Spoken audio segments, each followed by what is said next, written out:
En voulant défendre sa meilleure amie, elle a fait une scène au café et a grondé le mauvais millionnaire, et la mère du millionnaire a voulu d'elle comme belle-fille. Avant d'entrer dans l'histoire, dites-nous dans les commentaires de quelle ville vous regardez. Et quand nous aurons fini, n'oubliez pas de noter l'histoire de 0 à 10. Profitez de l'histoire. Bien sûr, c'est lui. Ridicule costume rouge, cheveux plaqués en arrière et une fleur à la boutonnière, marmonna-t-elle pour elle-même, se cachant derrière la vitre du café chic de Park Avenue. De l'autre côté de la vitre, assis élégamment à la table près de la fenêtre, se trouvait un homme dans un costume rouge vif et une femme blonde qui riait beaucoup trop fort. Scarlett n'avait pas besoin de plus de preuves. C'était Mark, le fiancé de sa meilleure amie Lisa. Et comme elle le soupçonnait, il la trompait en pleine lumière du jour, rien de moins, dans le même café où il était censé bruncher avec Lisa seulement une semaine plus tôt. Salaud. Lâche de bas étage, Ciara murmura-t-elle, marchant vers l'entrée du restaurant. Scarlett n'était pas du genre à regarder l'injustice en silence. Si Lisa n'avait pas le courage d'affronter le tricheur, Scarlett en avait 3 fois plus. Et aujourd'hui était une question de justice, ou du moins, d'une scène sérieuse. Elle entra avec détermination, ses talons claquant sur le sol de marbre. Un serveur essaya de l'arrêter, mais elle l'esquiva comme un missile à guidage. Le voilà, costume rouge, cheveux lisses, assis à la table avec une femme aux cheveux gris élégante qui se tenait comme une reine. Scarlett s'arrêta pile devant la table, prit une profonde inspiration et cria « Marc, espèce de concombre pourri et sans honte, traître bon marché ». Les têtes se tournèrent, le serveur se figea. Quelque part au fond, une fourchette heurta le sol. Comme si tromper Lisa ne suffisait pas. Maintenant tu t'habilles comme ça, un costume rouge. Qui crois-tu être? Le Père Noël de la trahison. Et vous, madame, sans offense. D'accord. Mais avec tout le respect dû, vous êtes élégante, raffinée. Vos cheveux brillent comme dans une pub pour shampoing. Mais ne trouvez-vous pas que vous êtes un peu trop vieille pour lui? Je veux dire beaucoup trop, parce que mon amie est jeune, vraiment jeune. Pas de botox, et elle ne ressemble pas à une cadre Chanel à la retraite. L'homme cligna des yeux, confus. La femme s'étouffa avec son thé. « Excusez-moi, qui êtes-vous » demanda l'homme, clairement surpris. Scarlett ne broncha pas. « Ne fais pas semblant de ne pas me connaître, Marc. Je suis Scarlett, l'amie de Lisa, celle à qui tu as juré de l'aimer, de la respecter et de l'emmener à Paris, mais tu ne l'as jamais fait. » La femme rit. « Scarlett, c'est ça ?» dit-elle avec un accent raffiné et une expression amusée. « Ma chère, vous venez de crier après le mauvais homme. Et quel mélange délicieux. Vous venez de monter dans mon estime. Attendez. » Scarlett cligna des yeux. « Quoi? Voici mon fils, Grant Costa, et nous ne connaissons pas de Lisa. En fait, il n'est fiancé à personne. Il est célibataire. Très célibataire, si je puis me permettre. » Les yeux de Scarlett s'écarquillèrent. La couleur quitta son visage. Elle regarda à nouveau. L'homme en costume rouge avait des yeux verts. Définitivement pas ceux de Marc, et le nez plus fin. Les cheveux plus foncés. Oh non. Elle tourna lentement la tête vers une autre table 2 rangs plus loin, où le vrai Marc, aussi en costume rouge, riait avec une femme blonde. Et quand il la vit, il s'éclipsa discrètement. Elle avait fait une scène à la mauvaise table. « Oh, dit-elle, sa voix maintenant à peine un murmure. Eh bien, c'est un peu embarrassant. »« Un peu ?» marmonna Grant, essayant de cacher un sourire. Mais avant que Scarlett puisse courir vers la porte ou disparaître dans le sol, la femme plus âgée se leva avec une lueur dans les yeux. « Quel est votre nom complet, ma chère ?»« Scarlett Miller. » Elle prit la main de Scarlett fermement et annonça assez fort pour que tout le monde entende « Scarlett Miller. » Un nom d'étoile, une tempête de personnalité. Vous êtes parfaite. Parfaite pourquoi? Demanda Scarlett encore en mode panique totale. Pour remettre mon fils dans le droit chemin. Quoi? C'est vrai, je suis Elena Costa, mère du concombre pourri. Je veux dire, Grant. Et ma chère, si quelqu'un sur cette terre peut redresser ce garçon, c'est vous. Grant, tout ça. Maman, s'il te plaît. Non, Grant, je le pense. Tu t'entoures de fausses mondaines et de lèche-bottes en costard. Et aujourd'hui, pour la première fois depuis des années, quelqu'un t'a dit la vérité pure et simple. J'ai adoré. Scarlett cligna 3 fois des yeux. Est-ce que ça arrive vraiment? Oui. Et dis-moi, es-tu célibataire? Oui, mais quoi?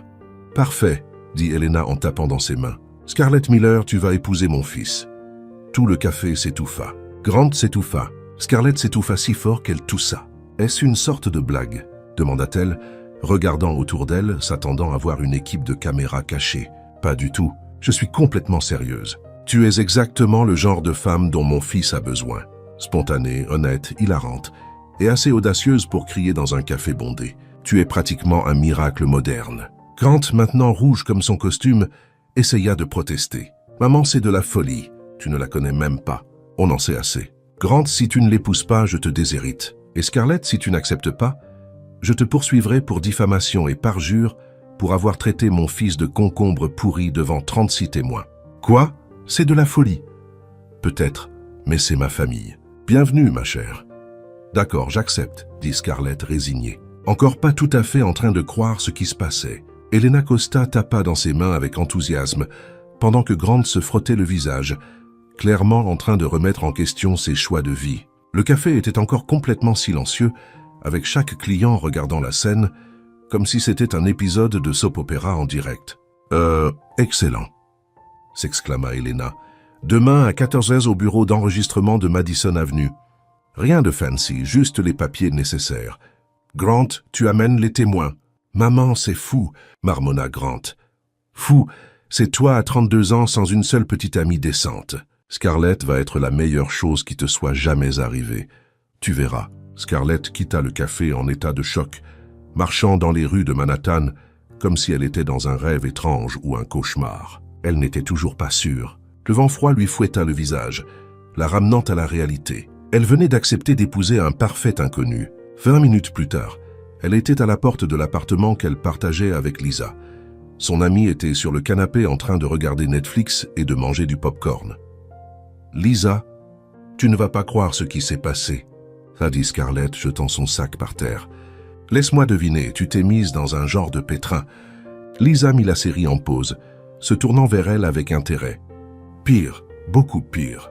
J'ai fait une scène, mais avec le mauvais homme. » Qu'est-ce que tu veux dire, ça? Scarlett s'affala sur le canapé, à côté de son amie, et raconta toute l'histoire depuis qu'elle avait vu Mark avec une autre femme jusqu'à l'incident au café. Et enfin la proposition folle d'Helena Costa. À chaque détail, les yeux de Lisa s'écarquillaient plus. « Attends, attends !»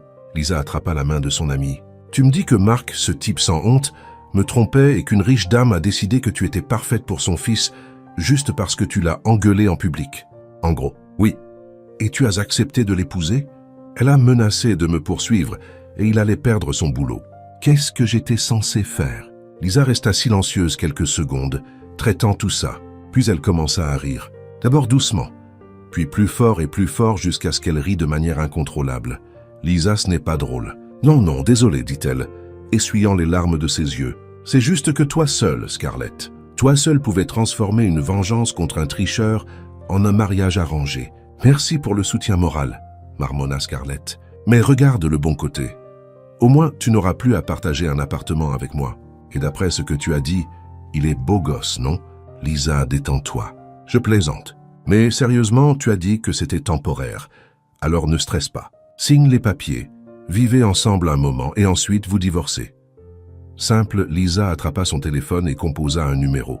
Qu'est-ce que tu fais? Tu appelles ce salaud de Mark. Si je vais être demoiselle d'honneur à un mariage éclair, autant me débarrasser de mon propre problème d'abord. L'appel se connecta et Lisa le mit en haut-parleur. « Salut chérie !» La voix de Mark vint de l'autre bout. « Mark, il faut qu'on parle, » dit Lisa fermement. « Quoi de neuf? Je te quitte. »« Quoi? Tu m'as entendu. J'en termine avec notre relation tout de suite, par téléphone. »« Lisa, tu es folle. On allait bien. »« Vraiment? Parce que tu étais au café de Park Avenue avec une blonde. Tu veux expliquer? Comment tu l'as su? Ça importe comment. Ce qui importe, c'est que tu es un tricheur. Au revoir, Mark. » Lisa raccrocha et se tourna vers Scarlett avec un sourire satisfait. « Voilà, maintenant je peux me concentrer pleinement sur ton drame de mariage. » Le lendemain, Scarlett se tenait devant le bureau d'enregistrement de Madison Avenue, portant la seule robe décente qu'elle possédait, une simple bleu marine qu'elle utilisait pour les entretiens d'embauche. Lisa se tenait à côté d'elle, servant de témoin et de soutien moral. « Je n'arrive toujours pas à croire que tu fais vraiment ça, » murmura Lisa. « Moi non plus, » répondit Scarlett, ajustant nerveusement ses cheveux. Grant arriva pile à 14 rangs, accompagné d'un homme d'âge mûr qui se présenta comme James, son avocat personnel.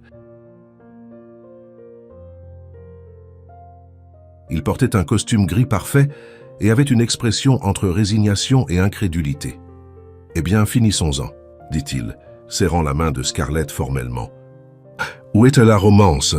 Murmura Lisa, gagnant un regard noir de Scarlett. La cérémonie dura exactement 15 minutes. Ils signèrent des papiers, échangèrent quelques mots requis avec l'officier et c'était tout. Ils étaient officiellement mariés. Ils n'échangèrent même pas de bague. Félicitations, dit James en rangeant les papiers. Vous êtes maintenant légalement mari et femme. Comme c'est excitant, dit Grant sarcastiquement.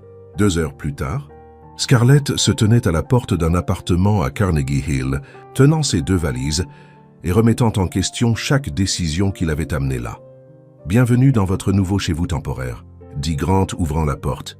L'appartement était stupéfiant. Plafond haut, immense fenêtre avec vue sur Central Park, décoration moderne et chère. C'était 3 fois la taille de l'endroit qu'elle partageait avec Lisa. « Wow !» murmura-t-elle en entrant lentement. La chambre d'amis est au bout du couloir à droite. Elle a sa propre salle de bain. N'hésite pas à la décorer comme tu veux. Chambre d'amis. Tu ne pensais pas qu'on partagerait une chambre-ci. C'est un mariage de convenance. Pas une lune de miel, hein? Bien sûr. Dans les jours suivants, une routine étrange s'installa entre eux. Grant partait tôt pour le travail, rentrait tard et ils se voyaient à peine. Mais quand ils se voyaient, c'était toujours une comédie de petits malentendus. Le premier matin, Scarlett se réveilla tôt et décida de faire le petit déjeuner. Elle trouva la cuisine la plus high-tech qu'elle ait jamais vue, avec des appareils qui semblaient appartenir à un vaisseau spatial. Elle essaya de faire des pancakes et faillit mettre le feu à l'appartement quand elle ne parvint pas à éteindre la cuisinière sophistiquée. Grant dévala en pyjama, pensant que c'était un vrai incendie. « Qu'est-ce que tu fais » cria-t-il. « J'éteins l'alarme incendie. J'essaye de faire le petit déjeuner. » Comment j'étais censé savoir que cette cuisinière a plus de boutons qu'un avion? C'est une cuisinière professionnelle à 15 000 $. 15 000 $ pour une cuisinière. Tu aurais pu acheter une voiture. J'en ai 3. Bien sûr que tu en as. Le deuxième jour, Scarlett décida de réarranger le salon parce qu'à ses yeux, il manquait de vie. Grant rentra du travail et trouva tous les meubles déplacés. « Tu as tout bougé », dit-il debout à la porte. « Je l'ai rendu meilleur. Maintenant, il y a plus d'énergie, plus de mouvement. Avant, ça ressemblait à un magazine de déco, sans âme. J'aimais comme c'était avant. Grant, tu organisais les livres par couleur. Par couleur? Qui fait ça? Les gens organisés, les gens sans imagination. Regarde, maintenant ils sont triés par sujet. Beaucoup plus utile. » Grant regarda les étagères en désordre. « Tu vas me rendre fou. »« Probablement, » dit-elle en souriant. « Mais au moins, tu ne mourras pas d'ennui. » Le troisième jour, Grant essaya de se venger en fouillant dans son placard. Scarlett trouva tous ses vêtements réorganisés par type et couleur. « Sérieusement ?» cria-t-elle depuis la chambre. « Tu as organisé mes vêtements. »« Je pensais que ça te plairait, » répondit-il depuis le salon, essayant de ne pas rire. « Grant, j'avais un système. Vêtements de travail séparés des vêtements de week-end, qui étaient séparés des vêtements de gym. Maintenant, ils sont organisés logiquement. » Logiquement pour qui? Un robot. Mais chaque fois que Grant essayait de l'agacer, Scarlett répondait avec bonne humeur et créativité. Quand il cacha la télécommande, elle découvrit qu'elle pouvait tout contrôler depuis son téléphone. Quand il échangea le sucre avec le sel, elle fit de la limonade salée et dit que c'était une nouvelle recette du Sud. Pendant ce temps, Helena Costa était occupée avec ses propres plans. Dans son bureau élégant de Manhattan, elle signait des documents importants. « Êtes-vous sûr de ça, Madame Costa ?» demanda son avocat Richard. « Absolument. Je veux que 20% des actions de Costa Tech soient transférées à Scarlett Miller. Costa aujourd'hui. Elle ne sait même pas que votre fils est le président de la société, n'est-ce pas? Elle le saura au bon moment. Et quand elle le saura, je veux qu'elle ait un vrai pouvoir pour le soutenir ou pour le tenir en laisse si nécessaire. Vous jouez un jeu dangereux. » Helena sourit mystérieusement. « Cher Richard, je ne joue pas à des jeux. J'orchestre des destinées. » Les papiers furent signés, tamponnés et déposés. Scarlett Miller Costa possédait maintenant une part substantielle d'une des plus grandes sociétés tech de New York, sans avoir la moindre idée que sa vie allait changer complètement. De retour à l'appartement, Scarlett et Grant étaient dans la cuisine en train d'essayer de décider quoi commander pour le dîner. « Pizza » dit Scarlett. « Sushi » dit Grant en même temps. Ils se regardèrent et pour la première fois depuis le mariage, ils rirent ensemble. « Pizza avec sushi en dessert » suggéra-t-elle. « Tu es folle » dit-il. Mais il souriait. « Et tu commences à aimer ça » répondit-elle. Et Grant ne sut pas quoi dire, parce que peut-être, juste peut-être, elle avait raison. Le lundi suivant, Scarlett reprit le travail à l'hôtel Méridien avec un étrange sentiment de normalité. Même si elle s'était mariée seulement une semaine plus tôt, sa routine professionnelle n'avait pas changé. Arriver à Whitron, organisation d'événements corporate, et s'assurer que tout se passe bien dans le département hôtellerie. Ce qu'elle n'attendait pas, c'était de trouver une silhouette familière debout au comptoir de réception principale, portant un costume noir impeccable et un sourire qui n'atteignait pas ses yeux. « Malfada Winters », murmura Scarlett, s'arrêtant brusquement dans le couloir. Malfada Winters, sa camarade de fac, rivale déclarée depuis le premier jour, et maintenant apparemment sa nouvelle patronne, la femme qui avait toujours rivalisé avec elle sur tout. Notes, stages, petits amis, même la couleur du rouge à lèvres. « Scarlett Miller » s'exclama Malfada, marchant vers elle avec des pas prudents. « Quelle surprise merveilleuse de te trouver ici. Toujours coordonnatrice d'événements, je suppose. »« Bonjour Malfada » répondit Scarlett gardant un ton neutre. « Je ne savais pas que tu étais à New York. »« Oh ma chère, beaucoup de choses ont changé depuis la fac. J'ai été promue directrice générale de cet hôtel il y a 2 semaines, ce qui signifie, elle fit une pause dramatique. Je suis maintenant ta patronne. » Le sourire de Malfada était plein de satisfaction. Scarlett sentit un nœud dans son estomac, mais ne le montra pas. « Félicitations pour la promotion, dit-elle poliment. « Merci. Et en parlant de changement, j'ai entendu des rumeurs intéressantes sur toi. On dit que tu t'es mariée récemment. C'était quoi son nom déjà? Grant quelque chose. » Scarlett fronça les sourcils. Comment Malfada savait-elle pour son mariage? Grant Costa, répondit-elle prudemment. Oh, c'est vrai. Costa. Nom intéressant. Et que fait-il? Il travaille dans la tech. Comme c'est vague. Eh bien, peu importe.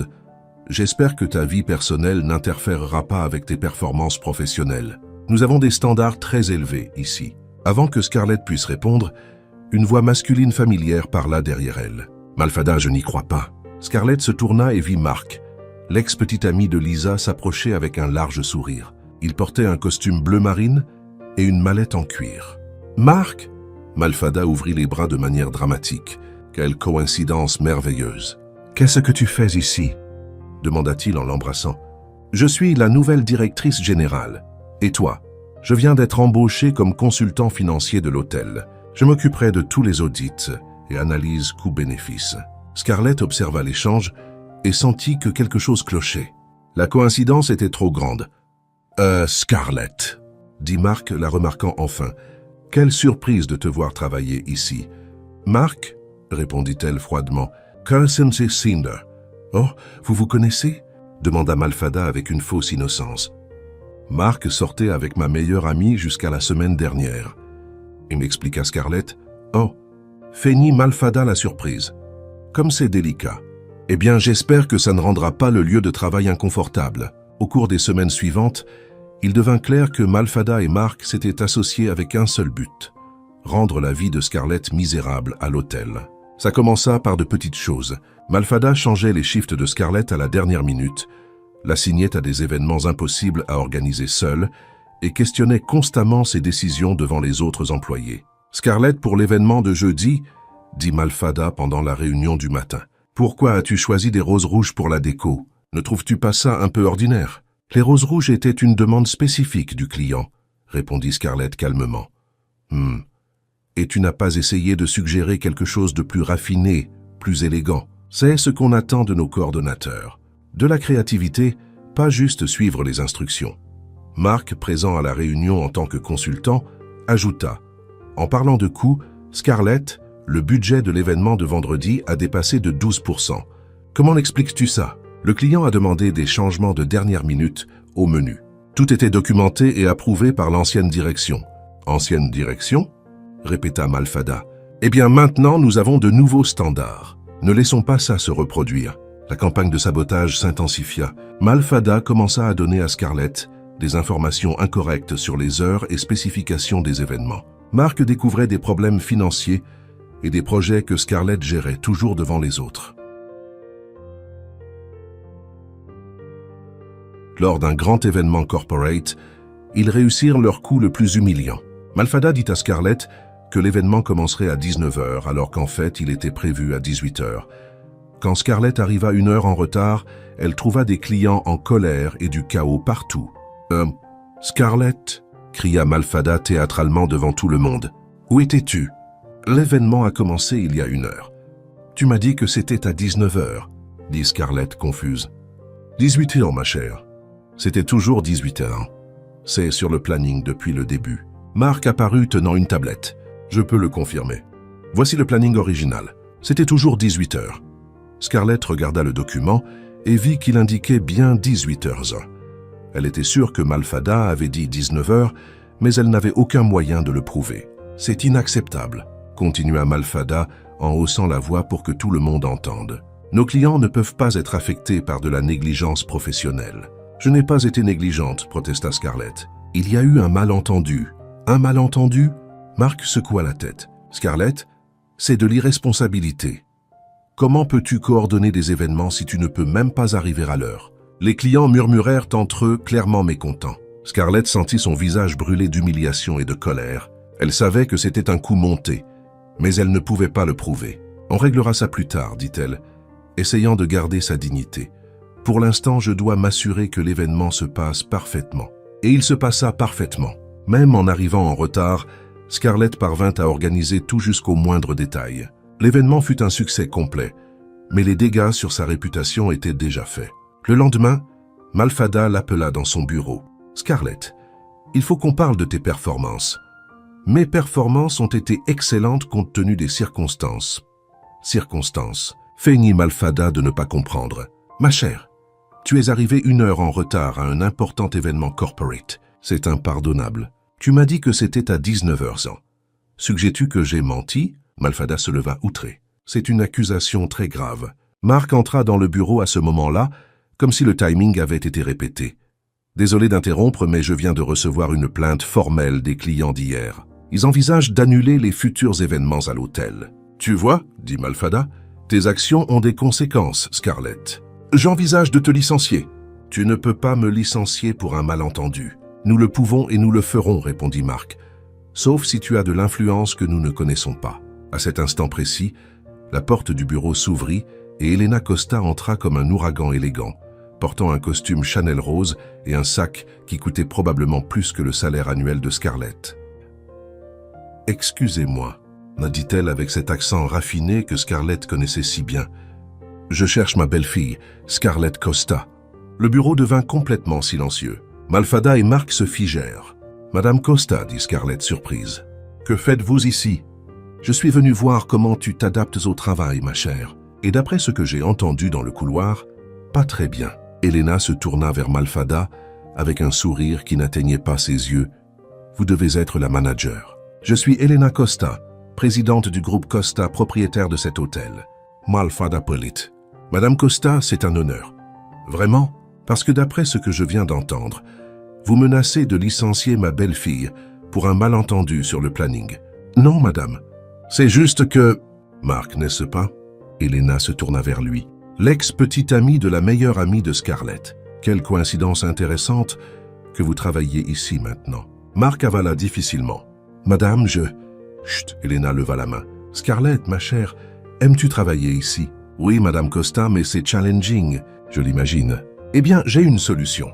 Elena sortit un dossier de son sac. Je viens de signer ta promotion au poste de vice-présidente des opérations hôtelières. Effective immédiatement. Quoi ? S'exclamèrent Malfada et Mark ensemble. Vice-présidente, répéta Elena calmement. Ça signifie que Scarlett est maintenant ta supérieure, Malfada. Et Mark, vos services en tant que consultant ne sont plus nécessaires. Vous êtes viré. C'est impossible. Protesta Malfada. Elle n'a pas les qualifications pour être vice-présidente. Elle les a maintenant, sourit Elena. Et si vous avez un problème avec ça, vous pouvez aussi remettre votre lettre de démission. Mark tenta une dernière fois. Madame, avec tout le respect dû, mais ça ressemble à du népotisme. Elena le fixa d'un calme glacial. Jeune homme, ma famille a bâti cet empire quand vous étiez encore en couche. Ne me dites pas comment gérer mes affaires. Elle se tourna vers Scarlett. Ma chère, ton nouveau bureau est au 12e étage. Je pense que tu auras beaucoup de travail pour réorganiser les choses ici. Malfada était blanche comme un linge. Madame Costa, je m'excuse s'il y a eu un malentendu. Il n'y a pas eu de malentendu, dit Elena. Il y a eu une tentative de sabotage contre ma belle-fille. Vous avez une semaine pour prouver que vous méritez de continuer à travailler sous la supervision de Scarlett. Elena embrassa Scarlett sur la joue et murmura « Bienvenue dans le leadership, ma chère. Utilise-le sagement. » Après qu'Elena fut partie, Scarlett regarda Malfada et Mark, qui étaient encore en état de choc. « Eh bien, dit-elle calmement, je pense qu'on a beaucoup de travail devant nous. Malfada, j'ai besoin d'un rapport complet sur toutes les opérations de l'hôtel sur mon bureau pour 9h demain matin. Et Mark, tu peux commencer à emballer tes affaires. » Mark quitta le bureau en silence, vaincu. Malfada resta là, encore en train d'essayer de traiter ce qui venait de se passer. « Comment ?» murmura-t-elle. « Comment as-tu... Malfada ?» dit Scarlett, s'asseyant sur la chaise qui appartenait à sa rivale quelques minutes plus tôt. « Tu as toujours sous-estimé les gens. C'est toujours été ta faiblesse. » Tandis que Malfada sortait du bureau humilié, Scarlett regarda par la fenêtre et sourit.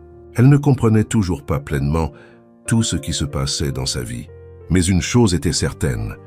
Elena Costa était une belle-mère qui savait prendre soin de sa famille. Et on dirait que Scarlett commençait à réaliser qu'elle avait plus d'influence qu'elle ne l'avait jamais. Imaginez, 3 semaines après sa promotion soudaine à vice-présidente, Scarlett commençait à s'adapter à sa nouvelle réalité. Son bureau au 12e étage avait une vue sur Central Park, un bureau en acajou qui coûtait plus qu'une voiture, et une assistante hautement efficace nommée Patricia, qui gérait son agenda avec une précision militaire. Malfada, maintenant sous ses ordres, était devenue l'image même du professionnalisme forcé. Elle arrivait tôt, partait tard, et traitait Scarlett avec une politesse froide qui frôlait le comique. Selon les rumeurs, Mark avait disparu de New York entièrement, prenant apparemment un job à Chicago. Ce jeudi-là, l'hôtel Meridian accueillait l'événement le plus important du trimestre, le gala de charité de la Fondation Hamilton, qui réunirait l'élite de Manhattan pour lever des fonds pour des hôpitaux pour enfants. Scarlett supervisait personnellement chaque détail, des arrangements d'orchidées blanches, au menu en 5 plats, créés par le chef français le plus couru de la ville. Vers 15h, pendant qu'elle supervisait l'installation dans la grande salle de bal, Scarlett entendit des voix élevées venant du couloir de service. Elle reconnut immédiatement l'une d'elles, Sofia Ramirez, l'une des serveuses les plus dévouées de l'hôtel, toujours au travail avec un sourire sincère et un œil aiguisé pour les détails. « Ce n'est pas vrai, dit Sofia, sa voix tremblante. Je ne ferai jamais une chose pareille. » « Les preuves sont claires, répondit une voix masculine dure que Scarlett reconnut comme celle de Robert Chen, le superviseur alimentaire et boisson. 2 bouteilles de champagne. Dom Pérignon manque de la réserve. Et vous étiez la dernière à y accéder hier soir. Scarlett s'approcha discrètement et vit Sofia aux yeux rouges tenant un mouchoir dans ses mains tremblantes. Robert se tenait les bras croisés, l'air sévère, tandis que Malfada observait avec un intérêt à peine caché. « Monsieur Chen, dit Sofia d'une voix brisée, je jure sur la vie de mes enfants que je n'ai rien pris. Vous me connaissez depuis 3 ans. Je ne volerai jamais à cet hôtel. Les sentiments ne changent pas les faits, dit Robert froidement. L'inventaire était complet quand vous êtes parti, et ce matin nous avons découvert que les bouteilles avaient disparu. Vous êtes la seule explication logique. Mais ça n'a aucun sens, protesta Sofia. Pourquoi volerais-je du champagne cher? Je ne bois même pas. Malfada intervint avec un faux sourire concerné. Sofia, ma chère, je sais que ta situation financière a été difficile. 2 petits-enfants, loyer en retard. Peut-être que tu as pensé que vendre les bouteilles pourrait t'aider à régler quelques problèmes. Comment savez-vous pour ma situation financière? Demanda Sofia, surprise. Je suis la manager, Sofia. C'est mon job de connaître mon personnel. Scarlett sentit son sang bouillir. Elle connaissait Sofia depuis 2 ans et savait qu'elle était honnête comme pas 2. Elle travaillait 2 jobs pour élever ses enfants seule après que son mari l'ait quittée. Et elle n'avait jamais manqué un shift ou été en retard. « Excusez-moi, » dit Scarlett entrant en scène. « Que se passe-t-il ici ?»« La vice-présidente Costa, » dit Robert, changeant rapidement de ton pour un respectueux. « Nous gérons un vol. Sofia Ramirez a volé 2 bouteilles de Dom Pérignon de notre réserve.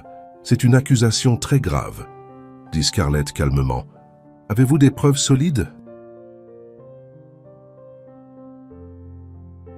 Malfada avance. Les preuves circonstancielles sont claires. Sofia était la dernière dans la réserve et les bouteilles ont disparu pendant la nuit. Preuves circonstancielles, répéta Scarlett. Robert, montrez-moi exactement où ces bouteilles étaient stockées. Ils allèrent à la réserve climatisée au sous-sol. Robert pointa une étagère dans la section vins spéciaux. Juste là, 3e étagère. Nous en avions 12 pour l'événement de ce soir. Maintenant 10. Scarlett examina la zone avec soin. Sophia, dis-moi exactement ce que tu as fait ici hier soir. Je suis venu chercher les verres en cristal pour l'événement d'aujourd'hui, dit Sophia encore tremblante. Ils sont gardés dans ce placard là-bas. J'ai pris 6 boîtes, vérifié que tout était en ordre, verrouillé la réserve et je suis parti. À quelle heure c'était ça? 22h30. Le shift de nuit ne commençait qu'à 23h. Scarlett regarda la disposition de la réserve. Quelque chose ne collait pas. Robert, qui a accès à la réserve en plus du personnel autorisé? Seulement la direction et les superviseurs et l'équipe de nettoyage, bien sûr. Équipe de nettoyage. Scarlett haussa un sourcil. À quelles heures travaillent-ils? De 23h à 6h du matin. Et vous les avez interrogés? Robert hésita. Eh bien, nous n'avons pas pensé que c'était nécessaire. Toutes les preuves pointent clairement vers Sophia. Quelles preuves? Demanda Scarlett, croisant les bras. Jusque-là, tout ce que j'ai entendu, ce sont des suppositions. Malfada intervint. Scarlett, je sais que tu veux protéger le personnel, mais nous ne pouvons pas ignorer les faits.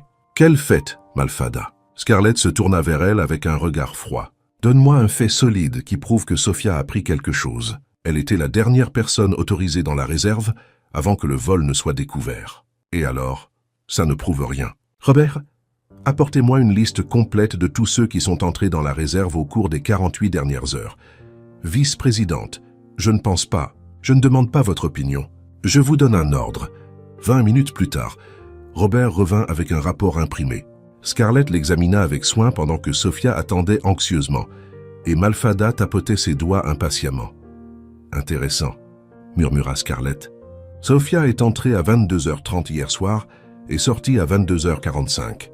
Mais regardez ici, James Mitchell de l'équipe de nettoyage est entré à 23h15 et il n'y a pas d'enregistrement de sa sortie. Ça doit être une erreur système, dit Robert rapidement. Ou peut-être que James a oublié de pointer sortie, ajouta Malfada. Ça arrive tout le temps. Alors parlons à James, dit Scarlett. Patricia, amenez James Mitchell à mon bureau immédiatement. 15 minutes plus tard, tout le monde était rassemblé dans le bureau de Scarlett. James Mitchell était un homme nerveux dans la cinquantaine, suant abondamment malgré la clim. James, dit Scarlett calmement, étiez-vous en train de travailler dans la réserve hier soir? Oui, madame. Juste la routine de nettoyage habituelle. Et vous souvenez-vous d'avoir vu quelque chose d'inhabituel? James hésita, jetant un regard nerveux à Robert et Malfada. Non, madame. Tout semblait normal. Hein, vous en êtes sûr? Scarlett se pencha en avant. Parce que votre badge n'a pas enregistré votre sortie. Pourquoi ça? J'ai oublié de pointer sortie. James, depuis combien de temps travaillez-vous ici? 7 ans, madame. Et en 7 ans, à quelle fréquence avez-vous oublié de pointer sortie? James avala difficilement. Rarement, madame. Scarlett se leva et marcha vers la fenêtre, pensant. Puis elle se tourna avec une expression déterminée. James, laissez-moi vous demander quelque chose. Où habitez-vous? Dans le Bronx, madame. Et comment rentrez-vous chez vous après votre shift? En métro, madame. Le métro à 6 heures du matin doit être bondé. Difficile de transporter des objets supplémentaires, hein? James se mit à suer encore plus. Oui, madame. C'est pourquoi vous avez laissé les bouteilles de champagne dans votre casier ici à l'hôtel, n'est-ce pas? Pour pouvoir revenir les chercher plus tard quand il y avait moins de monde. Le silence tomba sur la pièce. James baissa les yeux vaincu. Comment avez-vous deviné? Murmura-t-il. Logique simple, dit Scarlett. Sophia ne boit pas. Elle a 2 jeunes enfants et une réputation impeccable. Elle ne volerait jamais quelque chose qu'elle ne pourrait même pas vendre facilement. Vous, en revanche, avez un accès illimité à la réserve pendant la nuit quand personne n'est autour. Robert était sans voix. James, est-ce vrai? J'ai besoin d'argent, admit James, s'effondrant. Ma femme est malade et les médicaments sont chers. Où sont les bouteilles? Demanda Scarlett, non sans compassion. Dans mon casier dans la salle du personnel. Scarlett se tourna vers Sophia qui pleurait de soulagement. Sophia, tu es complètement innocentée de toute accusation. Et je veux que tu saches que ton job est sécurisé. En fait, je te nomme superviseuse de l'équipe d'événements spéciaux. Merci, madame. Sophia pouvait à peine parler à travers l'émotion. Merci de m'avoir cru, Robert, dit Scarlett, se tournant vers le superviseur. James sera transféré dans un autre département avec une paie réduite, mais il ne sera pas viré. Nous allons l'aider à trouver des ressources pour s'occuper de sa femme. Quant à vous, j'espère que ça vous enseigne à enquêter correctement avant de faire des accusations. Oui, madame. Je m'excuse pour l'erreur. Scarlett se tourna vers Malfada qui était visiblement mal à l'aise. Malfada, j'ai besoin de te parler seule. Une fois que tout le monde fut parti, Scarlett fit face à sa subordonnée. Tu savais que ce n'était pas Sophia, n'est-ce pas? Joss, que veux-tu dire? Tu connais la situation financière de chaque employé, souviens-toi, y compris celle de James. Je parie que tu savais qu'il était désespéré pour de l'argent. Malfada ne répondit pas, mais son expression confirma les soupçons de Scarlett. Tu as laissé accuser Sophia injustement, en espérant que je la virerais. Pourquoi? Parce qu'elle est compétente et appréciée. Scarlett, tu es paranoïaque. Non, Malfada, je suis observatrice. C'est ta dernière chance de prouver que tu peux travailler en équipe. La prochaine fois que tu essaies de saboter un collègue innocent, tu chercheras un job ailleurs. À ce moment-là, la porte du bureau s'ouvrit et Elena Costa entra avec sa grandeur habituelle, portant une robe Valentino bleu royal et un sourire fier. « Ma chère belle-fille, » dit-elle, embrassant Scarlett sur la joue. « Je viens de parler à Sophia dans le couloir. Elle m'a tout raconté. »« Madame Costa, que faites-vous ici? »« Je suis venu pour le gala de ce soir, bien sûr, et bien m'en a pris. Je viens de voir un brillant exemple de leadership et d'équité. » Elena se tourna vers Malfada avec un sourire glacial. « Malfada, n'est-ce que pas? J'ai entendu pas mal de choses sur vous, Madame Costa. C'est un honneur. Vraiment? » Coupa Elena parce que, d'après ce que j'ai vu, vous semblez avoir une tendance à créer des problèmes inutiles. « Madame, je... » Chut. Elena leva la main gracieusement. « Scarlett, ma chère, tu as géré cette situation parfaitement. Intelligence, compassion et fermeté. Exactement les qualités que nous attendons de notre famille. » Elena ouvrit son sac Hermès et sortit une enveloppe scellée. « C'est pour toi. Un petit token d'appréciation pour ton travail exceptionnel. » Scarlett ouvrit l'enveloppe et trouva un document légal. Ses yeux s'écarquillèrent en le lisant. « Madame Costa, c'est une prime de performance égale à 20% des actions que vous possédez déjà dans la société, » dit Elena nonchalamment. « Maintenant, tu as encore plus de parts dans l'entreprise familiale. » Malfada Polite. « Des actions? Quelles actions? » Elena sourit mystérieusement. « Ah, ma chère Malfada, il y a tant de choses que tu ne sais pas sur notre Scarlett. Elle n'est pas juste la vice-présidente de cet hôtel. Elle est copropriétaire du groupe Costa entier. Comment est-ce possible? » balbutia Malfada. « C'est possible quand tu épouses mon fils et que tu prouves jour après jour que tu mérites d'être partie de cette famille, » répondit Elena. « Quelque chose que certaines personnes ne comprendront jamais. » Elena embrassa à nouveau Scarlett. « Ma chère, je dois me préparer pour le gala. J'attends de te voir briller ce soir comme toujours. » Après qu'Elena fut partie, Malfada regarda Scarlett avec un mélange de choc et d'envie. « Toi, tu possèdes vraiment une partie de la société. »« Apparemment, oui, dit Scarlett, encore en train de traiter. Et Malfada, je veux que tu comprennes quelque chose. Je n'utilise pas ce pouvoir pour blesser qui que ce soit. Je l'utilise pour protéger ceux qui méritent la protection et pour faire ce qui est juste. Comme Sophia. Comme n'importe quel employé honnête qui est traité injustement. » Malfada hocha lentement la tête. « Scarlett, je suis désolé. J'accepte tes excuses, Malfada. Mais maintenant, nous devons travailler ensemble. Nous avons un gala à gérer, et il va être parfait. » Ce soir-là, le gala de charité de la Fondation Hamilton fut un succès absolu. Scarlett se déplaçait dans la salle de bal, recevant des compliments des clients et invités, tandis qu'Elena Costa la présentait fièrement comme ma brillante belle-fille. Sophia, dans son nouvel uniforme de superviseuse, dirigeait le personnel de service avec efficacité et confiance. James travaillait discrètement en cuisine, reconnaissant pour sa seconde chance. Le matin après le gala, Scarlett était dans son bureau en train de revoir les rapports de satisfaction client quand Grant apparut à la porte. Elle trouvait toujours étrange de le voir à l'hôtel. Après tout, il n'avait jamais mentionné avoir un lien avec l'endroit où elle travaillait. « Bonjour, épouse », m'a dit-il avec un sourire ironique, s'appuyant contre l'encadrement de la porte. « Grant, que fais-tu ici? »« Des affaires, » répondit-il vaguement. « En fait, je suis venu t'inviter à quelque chose. Mon entreprise tient une réunion de responsabilité cet après-midi et j'aimerais que tu y assistes. » Scarlett fronça les sourcils. « Pourquoi irais-je à une de tes réunions d'entreprise? »« Parce que tu as de l'expérience en gestion hôtelière et que nous analysons des investissements dans le secteur. Ta perspective serait précieuse. Grant, tu travailles dans la technologie, pas les hôtels. La technologie s'applique à de nombreux secteurs y compris l'hôtellerie, dit-il, gardant un ton décontracté. « Me fais-tu confiance ?» Scarlett l'étudia un moment. Il y avait quelque chose qu'il ne lui disait pas, mais la curiosité l'emporta sur ses doutes. « D'accord, à quelle heure ?»« 15 ans. Je te récupère ici. » Après que Grant fut parti, Scarlett ne put se concentrer pleinement sur son travail. Il y avait quelque chose d'étrange dans la façon dont il parlait de l'entreprise, comme s'il cachait quelque chose d'important.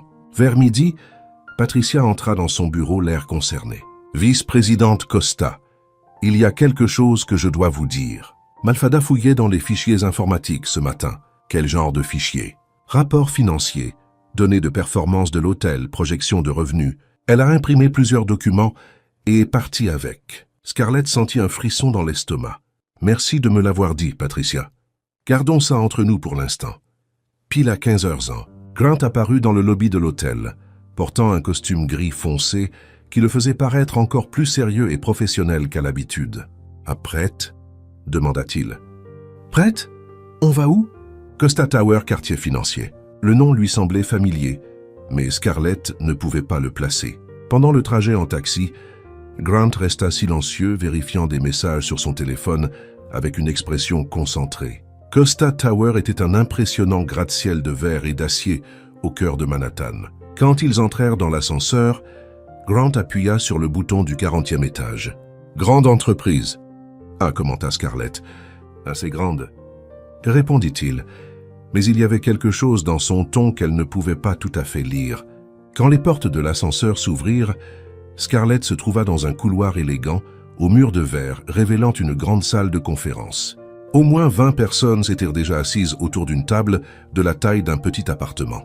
« Grant », murmura-t-elle, « ça n'a pas l'air d'une réunion d'investissement casual. » Avant qu'il puisse répondre, une réceptionniste s'approcha d'eux. « Monsieur Costa, tout le monde vous attend. » Scarlett s'arrêta net. « Monsieur Costa, Grant, que se passe-t-il ici ?»« Je t'expliquerai plus tard, » dit-il, la guidant dans la pièce. « Fais-moi confiance pour l'instant. » La réunion commença par des introductions formelles. Scarlett fut présentée comme consultante spéciale en gestion hôtelière, mais il était clair que sa présence suscitait la curiosité parmi les exécutifs dans la pièce. Tout semblait routinier jusqu'à ce que le CFO, un homme chauve nommé Richardson, annonce « Nous avons des préoccupations sur la performance de l'hôtel Méridien le dernier trimestre. » Scarlett se redressa sur sa chaise. C'était son domaine. « Quelle préoccupation ?»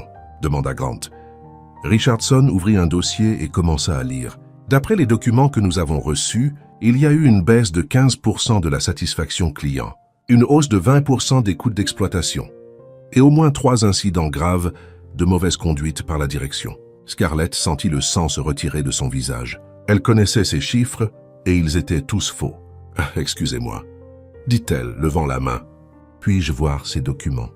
Richardson hésita et regarda Grant, qui hocha la tête. Scarlett parcourut rapidement les pages et sentit sa colère monter. Les données avaient été délibérément manipulées, les chiffres changés, dates altérées, rapports entiers fabriqués. « Ces documents sont faux, dit-elle calmement. » Un murmure se propagea dans la pièce. Richardson parut offensé. « Mademoiselle Costa, c'est une accusation très grave. »« Oui, c'est vrai, » convint Scarlett se levant. « Et je peux le prouver. » Elle marcha vers le tableau blanc au mur et prit un marqueur. « D'abord, parlons de la satisfaction client.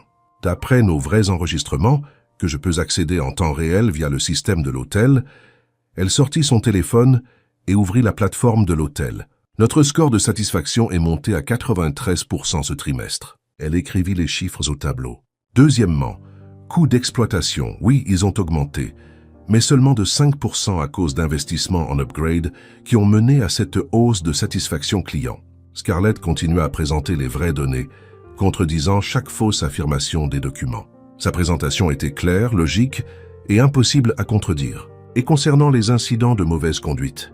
dit-elle, se tournant vers Richardson. « J'aimerais savoir d'où vient cette information, vu qu'il n'y a eu aucun incident rapporté le dernier trimestre. » La pièce devint complètement silencieuse. Grant observait avec un mélange de fierté et d'amusement. « Aussi, » ajouta Scarlett, « pour dissiper tout doute sur ma capacité à interpréter ces données, je peux présenter le même rapport en anglais, espagnol et français. » Elle se tourna vers le tableau et commença à écrire couramment dans les 3 langues, traduisant chaque point clé de sa présentation. Les exécutifs regardaient, clairement impressionnés, Anne-Paul, dit-elle, écrivant rapidement « Attendre ». Puis elle passa au français service.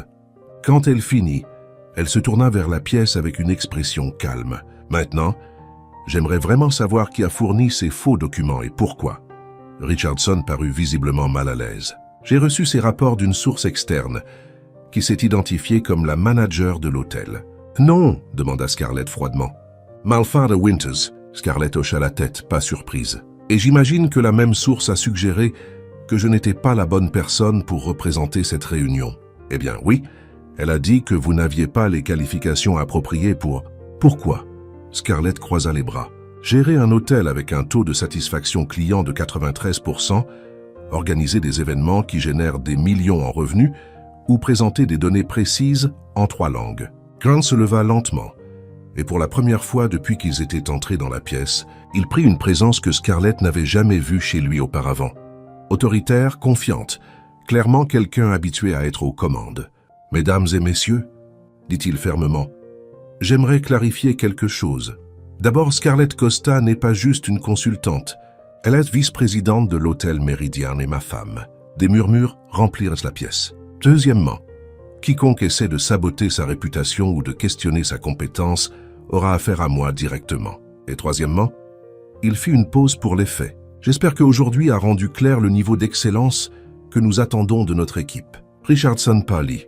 « Monsieur Costa, je ne savais pas quelle était votre femme. »« Vous le savez maintenant, » dit Grant sèchement. « Et j'espère que ça met fin à tout doute supplémentaire sur ses qualifications. » Après la réunion, dans l'ascenseur descendant, Scarlett se tourna enfin vers Grant.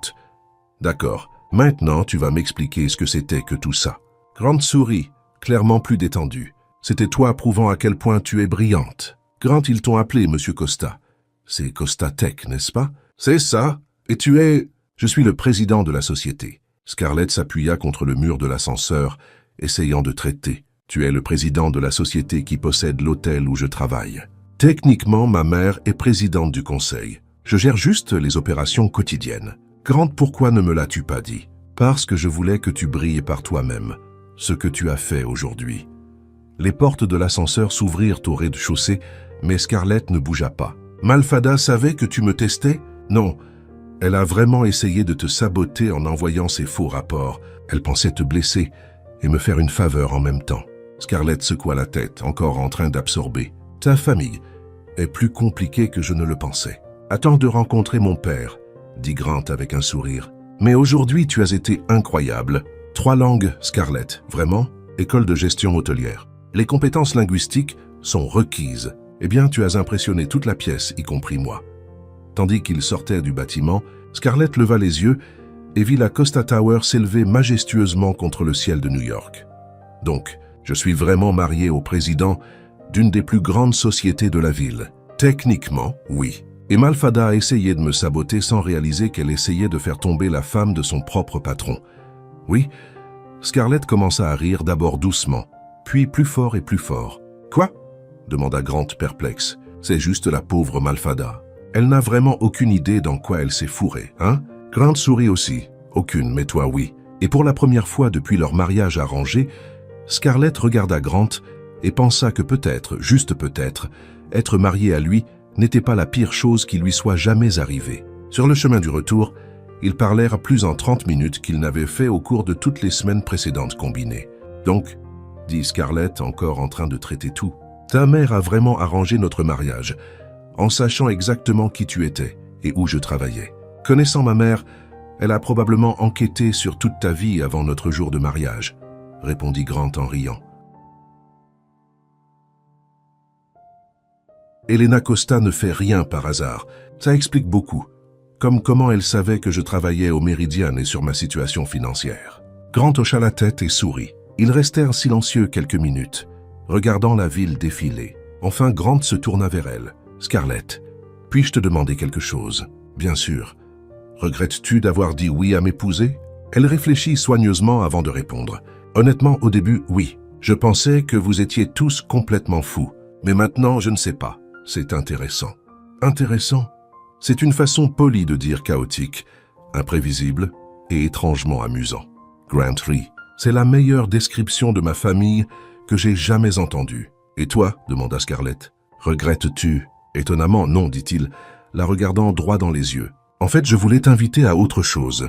Quel genre d'invitation? Parce que si c'est pour une autre réunion d'affaires, je préférerais ne pas. Non. Grant rit. Dîner ce soir. Un vrai dîner, pas ces repas bizarres qu'on a à la maison où on fait semblant d'être juste des colocataires. Scarlett sentit quelque chose d'étrange dans son estomac. Comme un rencard. Exactement comme un rencard. Elle l'étudia un moment. Il y avait quelque chose de différent chez Grant depuis la réunion. Moins formel, plus authentique. D'accord, dit-elle enfin, mais c'est moi qui choisis le restaurant. Marché conclu. 3 heures plus tard, Grant se tenait à la porte d'un petit restaurant italien dans le village, clairement hors de sa zone de confort. L'endroit était cosy avec des tables beaucoup trop proches les unes des autres et un menu écrit à la main sur un tableau noir. « Scarlett », dit-il quand elle arriva. « Tu es sûr que c'est le bon endroit? Grant, tu as mangé dans des restaurants étoilés Michelin toute ta vie. Ce soir, tu vas goûter de la vraie nourriture. » Le serveur, un vrai Italien nommé Giuseppe, les mena à une petite table près de la fenêtre. « Première fois ici ?» demanda Giuseppe à Grant, son accent épais. « Oui » répondit Grant, regardant nerveusement le menu manuscrit. « Laissez-moi m'en occuper alors » dit Giuseppe excité. « Je vais faire quelque chose de spécial. » Grant murmura à Scarlett. « Il n'a même pas demandé ce qu'on veut manger. C'est comme ça que ça marche ici. Giuseppe décide ce dont tu as besoin de manger en fonction de ton visage. Et quel visage j'ai? Quelqu'un qui n'a jamais mangé de pâtes maison de sa vie. » Giuseppe revint avec une bouteille de vin rouge et 2 assiettes fumantes de linguinale vongole. « Ecco » s'exclama-t-il, servant généreusement. « Linguino palourde faite comme ma nonna le faisait à Naples. » Grant fixa l'assiette pleine de palourdes, comme si c'était des aliens. « Giuseppe » dit Scarlett. « Mon mari ici est un peu inexpérimenté avec les fruits de mer. » Marie, les yeux de Giuseppe s'écarquillèrent. « Madonna mia, jeune mariée, quelque chose comme ça, » marmonna Grant. Alors à Giuseppe tapa dans ses mains. « Ce soir c'est spécial romance. Amore et passion. » Il disparut dans la cuisine et revint avec des bougies qu'il alluma dramatiquement sur leur table, murmurant quelque chose en italien qui était clairement des bénédictions pour le mariage. « Scarlett, » murmura Grant, « il fait une scène, détends-toi, c'est mignon. » Grant essaya de manger les linguines avec couteau et fourchette, comme s'il était à un dîner formel. Scarlett rit. « Grant, tu manges des pâtes, pas en train de faire une chirurgie cardiaque. Y a-t-il une bonne façon de manger ça?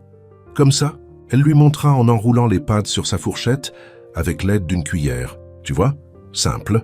Grant essaya de l'imiter, mais finit avec la moitié de l'assiette sur son menton. Scarlett rit si fort qu'elle faillit renverser son vin. « Ne te moque pas de moi, dit-il, mais il souriait aussi. « Désolé, mais tu devrais te voir. » Le grand président de Costa vaincu par une assiette de pâtes. Giuseppe apparut à nouveau, cette fois avec un petit accordéon. « Perli Sposini » annonça-t-il, commençant à jouer une chanson italienne romantique. « Non » murmura Grant. « Si » dit Scarlett, s'amusant pleinement. Giuseppe commença à chanter en italien, gesticulant dramatiquement pendant que les autres clients s'arrêtaient pour regarder. Grant était rouge comme la sauce marinara, mais Scarlett applaudit avec enthousiasme. « Bravissimo Giuseppe » cria-t-elle. Quand la chanson se termina, tout le restaurant applaudit. Giuseppe s'inclina théâtralement et retourna en cuisine. « Je ne te laisserai plus jamais choisir où on mange, » dit Grant, essayant de se cacher derrière le menu. « À vous, c'était ça. C'était amusant. C'était différent. Grant, quand as-tu fait quelque chose de spontané pour la dernière fois, quelque chose qui n'était pas dans ton agenda ?» Il réfléchit un moment. « Honnêtement, je ne m'en souviens pas. » « C'est triste. C'est pratique. C'est ennuyeux. » Grant la regarda dans les yeux. « Tu me trouves ennuyeux ?» « Je le pensais, dit-elle en souriant. Mais tu t'améliores. » Après le dîner, ils marchèrent dans les rues du village. La nuit était fraîche et Scarlett resserra son manteau. « Tu as froid ?» demanda Grant. « Un peu. » Sans réfléchir, il enleva son propre manteau et le posa sur ses épaules. Le geste était si naturel que tous deux furent surpris. « Merci, dit-elle doucement. » Ils s'arrêtèrent devant une petite place avec une fontaine illuminée. Quelques personnes passaient, mais l'endroit était assez calme. « Scarlett, dit Grant se tournant vers elle, je dois te dire quelque chose, quoi ?» Il hésita comme s'il rassemblait son courage. « Quand ma mère a suggéré qu'on se marie, j'ai pensé qu'elle avait complètement perdu l'esprit. J'ai pensé que ce serait la pire décision de ma vie. »« Merci pour la confiance, dit Scarlett, mais elle souriait. « Laisse-moi finir, dit-il en riant nerveusement. J'avais tort. » complètement tort. Il fit un pas plus près d'elle. Ces dernières semaines, te regarder travailler, voir comment tu gères les gens, comment tu te bats pour ceux qui en ont besoin. Scarlett, tu m'as fait réaliser que je vivais à moitié. Grant, non, laisse-moi finir, dit-il, sa voix plus intense. Je suis tombé amoureux de toi. Vraiment? Pas à cause du mariage arrangé, pas par convenance, mais à cause de qui tu es vraiment. Scarlett sentit son cœur s'emballer. Tu es sûr? Absolument, dit-il, s'approchant encore plus. La question est, ressens-tu quelque chose pour moi autre que de la pitié pour le type qui ne sait pas manger des spaghettis correctement? Elle rit, bien que ses yeux se remplissent de larmes. Grant, tu es agaçant, obsessionnel, complètement non spontané, et tu organises les livres par couleur. Ça n'a pas l'air très prometteur. Mais elle continua en posant une main sur sa joue. Tu es aussi gentil, intelligent, tu as un sourire que tu caches trop, et tu me fais sentir que je peux conquérir le monde. Et ça signifie que j'aurais pu tomber pour mon mari fou aussi. Grant sourit, ce sourire authentique qu'elle commençait à aimer, et se pencha pour l'embrasser. Mais à la dernière seconde, il trébucha sur le bord de la fontaine. Grant, Scarlett le rattrapa avant qu'il ne tombe dans l'eau. Parfait, dit-il en riant de lui-même. Le moment le plus romantique de ma vie. Et je manque de tomber dans une fontaine idiot, dit-elle affectueusement, le tirant près d'elle. Cette fois, quand il l'embrassa, il n'y eut pas de faux pas. Le baiser commença doux, hésitant, comme s'il s'habituait encore à l'idée que c'était réel. Puis il s'approfondit, et Scarlett sentit comme si le monde entier s'était arrêté autour d'eux. Quand ils se séparèrent enfin, ils étaient tous deux essoufflés. « Waouh !» murmura-t-elle. « C'est une bonne réaction, dit-il en souriant. Grant, et si on rentrait à la maison? Bien sûr, il se fait tard de toute façon.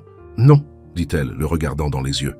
Rentrer ensemble, pour de vrai? La compréhension se répandit lentement sur le visage de Grant. Scarlett, tu es sûre? J'en suis sûr. Je veux découvrir ce que c'est vraiment, que d'être marié à toi. Ils marchèrent main dans la main jusqu'à l'appartement, l'énergie entre eux passant de nerveuse à électrique. Dans l'ascenseur, Grant la serra à nouveau contre lui, l'embrassant contre le mur. « Tu es sûr de ça ?»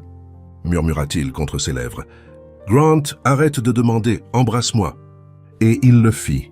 Cette nuit-là, le mariage arrangé de Scarlett et Grant devint enfin quelque chose de réel. Et Helena Costa, qui à ce moment précis prenait le thé dans son appartement à 3 blocs de là, sourit mystérieusement pour elle-même, comme si elle savait exactement ce qui se passait. « Mission accomplie !»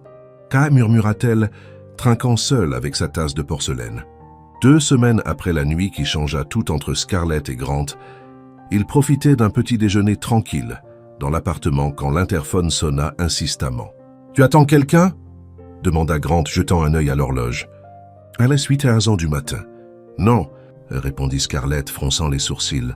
« Patricia ne travaille pas le samedi. » Grant répondit à l'interphone, et une voix féminine familière résonna dans l'appartement. « Scarlett, c'est moi, ta sœur Rachel. Nous sommes en bas. » Scarlett faillit lâcher sa tasse de café. « Rachel, que fais-tu à New York ?» Surprise. « On peut monter. » Grant regarda Scarlett qui était visiblement nerveuse. « Famille. Ma petite sœur et d'après le son, probablement mes parents aussi, dit-elle, passant une main dans ses cheveux. « Grant, je ne leur ai pas parlé depuis presque 2 ans. »« Pourquoi pas? C'est compliqué. Ils n'approuvaient pas mes choix de vie et je n'approuvais pas leurs attentes. Tu sais comment c'est. Tu veux que je parte? » « Non, dit-elle rapidement. En fait, je pense qu'il est temps que tu rencontres d'où je viens. » 5 minutes plus tard, la porte de l'appartement s'ouvrit et Scarlett se retrouva dans les bras d'une femme de 25 ans, aux cheveux bouclés et au sourire comme le sien. « Scarlett, » s'exclama Rachel, « tu as l'air incroyable dans cet appartement. » Oh mon Dieu! Derrière Rachel vinrent Robert et Margaret Miller, les parents de Scarlett. Robert était grand et mince, avec des cheveux gris et des mains calleuses montrant une vie de travail manuel. Margaret était délicate avec les mêmes yeux verts que sa fille, mais une expression plus réservée. « Ça, c'est un beau sambas, ma chérie », dit Margaret, serrant Scarlett doucement. « Ça va? Je vais super bien, maman », répondit Scarlett, encore en train de traiter la visite surprise. « Mais qu'est-ce que vous faites tous ici ?»« Oh, c'est vrai. » Rachel se tourna vers Grant qui observait tout avec intérêt. « Tu dois être le fameux mari. Je suis Rachel, la petite et favorite sœur de Scarlett. » Grant Costa, dit-il, offrant sa main avec un sourire. « Ravi de vous rencontrer. » Robert avança et serra la main de Grant fermement, le jaugeant clairement. Robert Miller, le père de Scarlett. J'ai entendu que vous deux vous êtes mariés plutôt vite. Papa, dit Scarlett d'un ton d'avertissement. C'est bon, dit Grant diplomatiquement. C'était une romance tourbillon. C'est vrai. Margaret regarda autour de l'appartement, clairement impressionnée. Scarlett, ma chérie, cet endroit est très élégant. Grant a bon goût en décoration, dit Scarlett sentant la tension dans l'air. Et que fais-tu exactement? Demanda Robert, allant droit au but. Technologie? Répondit Grant. Je dirige une entreprise ici à Manhattan. Rachel rit. Papa? Tu lui fais le discours de beau-père surprotecteur. Scarlett a 30 ans. Elle a raison. Scarlett ajouta. Allez, asseyez-vous. Puis-je vous offrir du café? Du petit déjeuner. Pendant que Scarlett préparait le café et que Grant essayait de briser la glace en parlant des Knicks avec Robert, Rachel tira sa sœur à part dans la cuisine. Scar, j'ai besoin de te parler, murmura-t-elle. On n'est pas venu juste pour rencontrer ton mari. Je m'en doutais. Quoi de neuf? Tu te souviens de la boutique d'antiquités de maman et papa? Bien sûr. Elle est encore ouverte? Pas juste ouverte, elle prospère, dit Rachel excitée. Papa a découvert qu'il a un vrai talent pour restaurer les vieux meubles, et maman a commencé à vendre en ligne. Ils ont des commandes venant de tout le Nord-Est. Scarlett sourit sincèrement pour la première fois depuis l'arrivée de sa famille. C'est merveilleux. Je savais toujours que papa avait un don. Le problème, c'est qu'ils ont atteint la limite de ce qu'ils peuvent gérer seuls. Ils ont besoin d'élargir, d'embaucher des gens, d'acheter du meilleur équipement. Et ils n'ont pas le capital. Oh, dit Scarlett, comprenant enfin. Tu demandes un prêt. Pas un prêt, dit Rachel rapidement. Un investisseur. Quelqu'un qui croit en l'entreprise et veut en être partie. Scarlett resta silencieuse un moment. Rachel, j'ai des économies, mais je ne suis pas sûre si... On ne demande pas ton argent, interrompit Rachel. On demande ton aide pour trouver quelqu'un qui pourrait être intéressé. Ils retournèrent au salon où Robert montrait des photos sur son téléphone à Grant. Regarde ce meuble que j'ai restauré le mois dernier, disait Robert fièrement. Il était en terrible état quand je l'ai trouvé, mais regarde-le maintenant. Grant étudia les photos avec un intérêt sincère. Travail impressionnant, monsieur Miller. Combien de temps ça a pris? 3 semaines. Juste en travaillant dans mon temps libre. Si je le faisais à temps plein, je pourrais en finir un par semaine. Et combien l'as-tu vendu? $200, je l'ai acheté 50. Grant siffla bas. C'est une super marge bénéficiaire. Margaret rejoignit la conversation.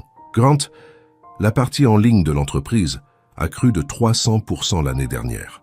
Nous avons une liste d'attente de 2 mois pour les pièces restaurées. Maman, dit Scarlett surprise, tu gères une entreprise maintenant. Ta mère a toujours eu la tête pour les affaires, dit Robert. Ça m'a juste pris 30 ans pour commencer à écouter ses conseils. Rachel raconta à Grant les plans d'expansion pendant que Scarlett observait sa famille avec de nouveaux yeux. Ce n'étaient pas les mêmes personnes qu'elle avait quittées 2 ans plus tôt. Il y avait une nouvelle énergie, un sens clair de but. « Je vois », dit Grant après avoir tout entendu. « Vous avez besoin de financement pour grandir, mais vous voulez garder ça une entreprise familiale. » « Exactement, dit Robert. On ne cherche pas à vendre notre âme, juste à ouvrir plus d'opportunités. » Grant se leva et marcha vers la fenêtre pensif. Scarlett le connaissait assez maintenant pour voir qu'il travaillait quelque chose dans sa tête. « Monsieur et Madame Miller, dit-il enfin, et si je vous faisais une offre ?»« Grant, dit Scarlett nerveuse, tu n'es pas obligé. Laisse-moi finir. » dit-il souriant vers elle. « Vous avez besoin d'investissement. J'ai besoin de diversifier des actifs. Et si on faisait un vrai partenariat ?» Robert haussa un sourcil. « Quel genre de partenariat? Costa Tech investit $200 000 pour aider à expander votre entreprise. Vous gardez 70% de propriété. Et nous prenons 30. Avec l'argent, nous fournirons du consulting tech pour améliorer vos ventes en ligne et la logistique. » La pièce devint complètement silencieuse. Margaret serra la main de Robert. « $200 000, murmura Robert. « Fils, c'est 10 fois plus que ce qu'on pensait avoir besoin. Avec cette somme, expliqua Grant, vous pourriez ouvrir une seconde boutique, embaucher une équipe complète et avoir encore plein pour le marketing digital. » Il se tourna vers Rachel. « Tu as étudié les affaires, hein? »« Oui, je suis diplômé il y a 2 ans. »« Parfait. Tu serais notre point de contact entre Costa et l'entreprise familiale. Salaire compétitif, avantage complet. » Rachel regarda ses parents, puis Scarlett, pas sûre de quoi dire. « Grant, dit Scarlett, touchant son bras, puis-je te parler 1 minute ?» En privé, ils allèrent dans la chambre, laissant la famille Miller traiter tranquillement la proposition. « Grant, c'est très généreux, mais tu ne connais pas mon père. Il est trop fier pour accepter la charité. »« Ce n'est pas de la charité, dit Grant. Sérieusement, Scarlett, j'ai rapidement passé en revue les chiffres qu'ils ont mentionnés. Cette entreprise a un vrai potentiel de croissance. Marge bénéficiaire haute, demande croissante, avantage compétitif. C'est un investissement intelligent. Tu es sûr? Absolument. D'ailleurs, sourit-il chaleureusement, c'est ta famille. Et maintenant, c'est la mienne aussi. Quand ils retournèrent au salon, Robert regardait des photos sur le téléphone de Margaret. « Grant, dit-il, cette offre est très généreuse, mais je dois être honnête. Je n'ai jamais travaillé avec des investisseurs corporate. J'ai peur de perdre le contrôle de ce que j'ai bâti. » « Je comprends complètement, » dit Grant. « Et si on faisait une période d'essai de 6 mois? Si vous n'êtes pas content du partenariat, nous rachèterons notre part pour le montant investi plus 10%. » Margaret regarda son mari. « Robert, ça pourrait être la chance qu'on attendait. »« Et comment Scarlett serait impliquée ?» demanda Robert. « En tant que consultante familiale, » répondit Grant immédiatement. « Elle comprend à la fois l'entreprise et le côté personnel. Elle serait parfaite pour s'assurer que le partenariat marche pour tout le monde. » Rachel sauta pratiquement du canapé. « Papa, maman, vous devez accepter ça. C'est l'opportunité de nos vies. » Robert regarda Scarlett. « Ma chérie, qu'en penses-tu » Scarlett sentit ses yeux se remplir de larmes. Il y a 2 ans, quand elle était partie de la maison, les choses étaient tendues et froides.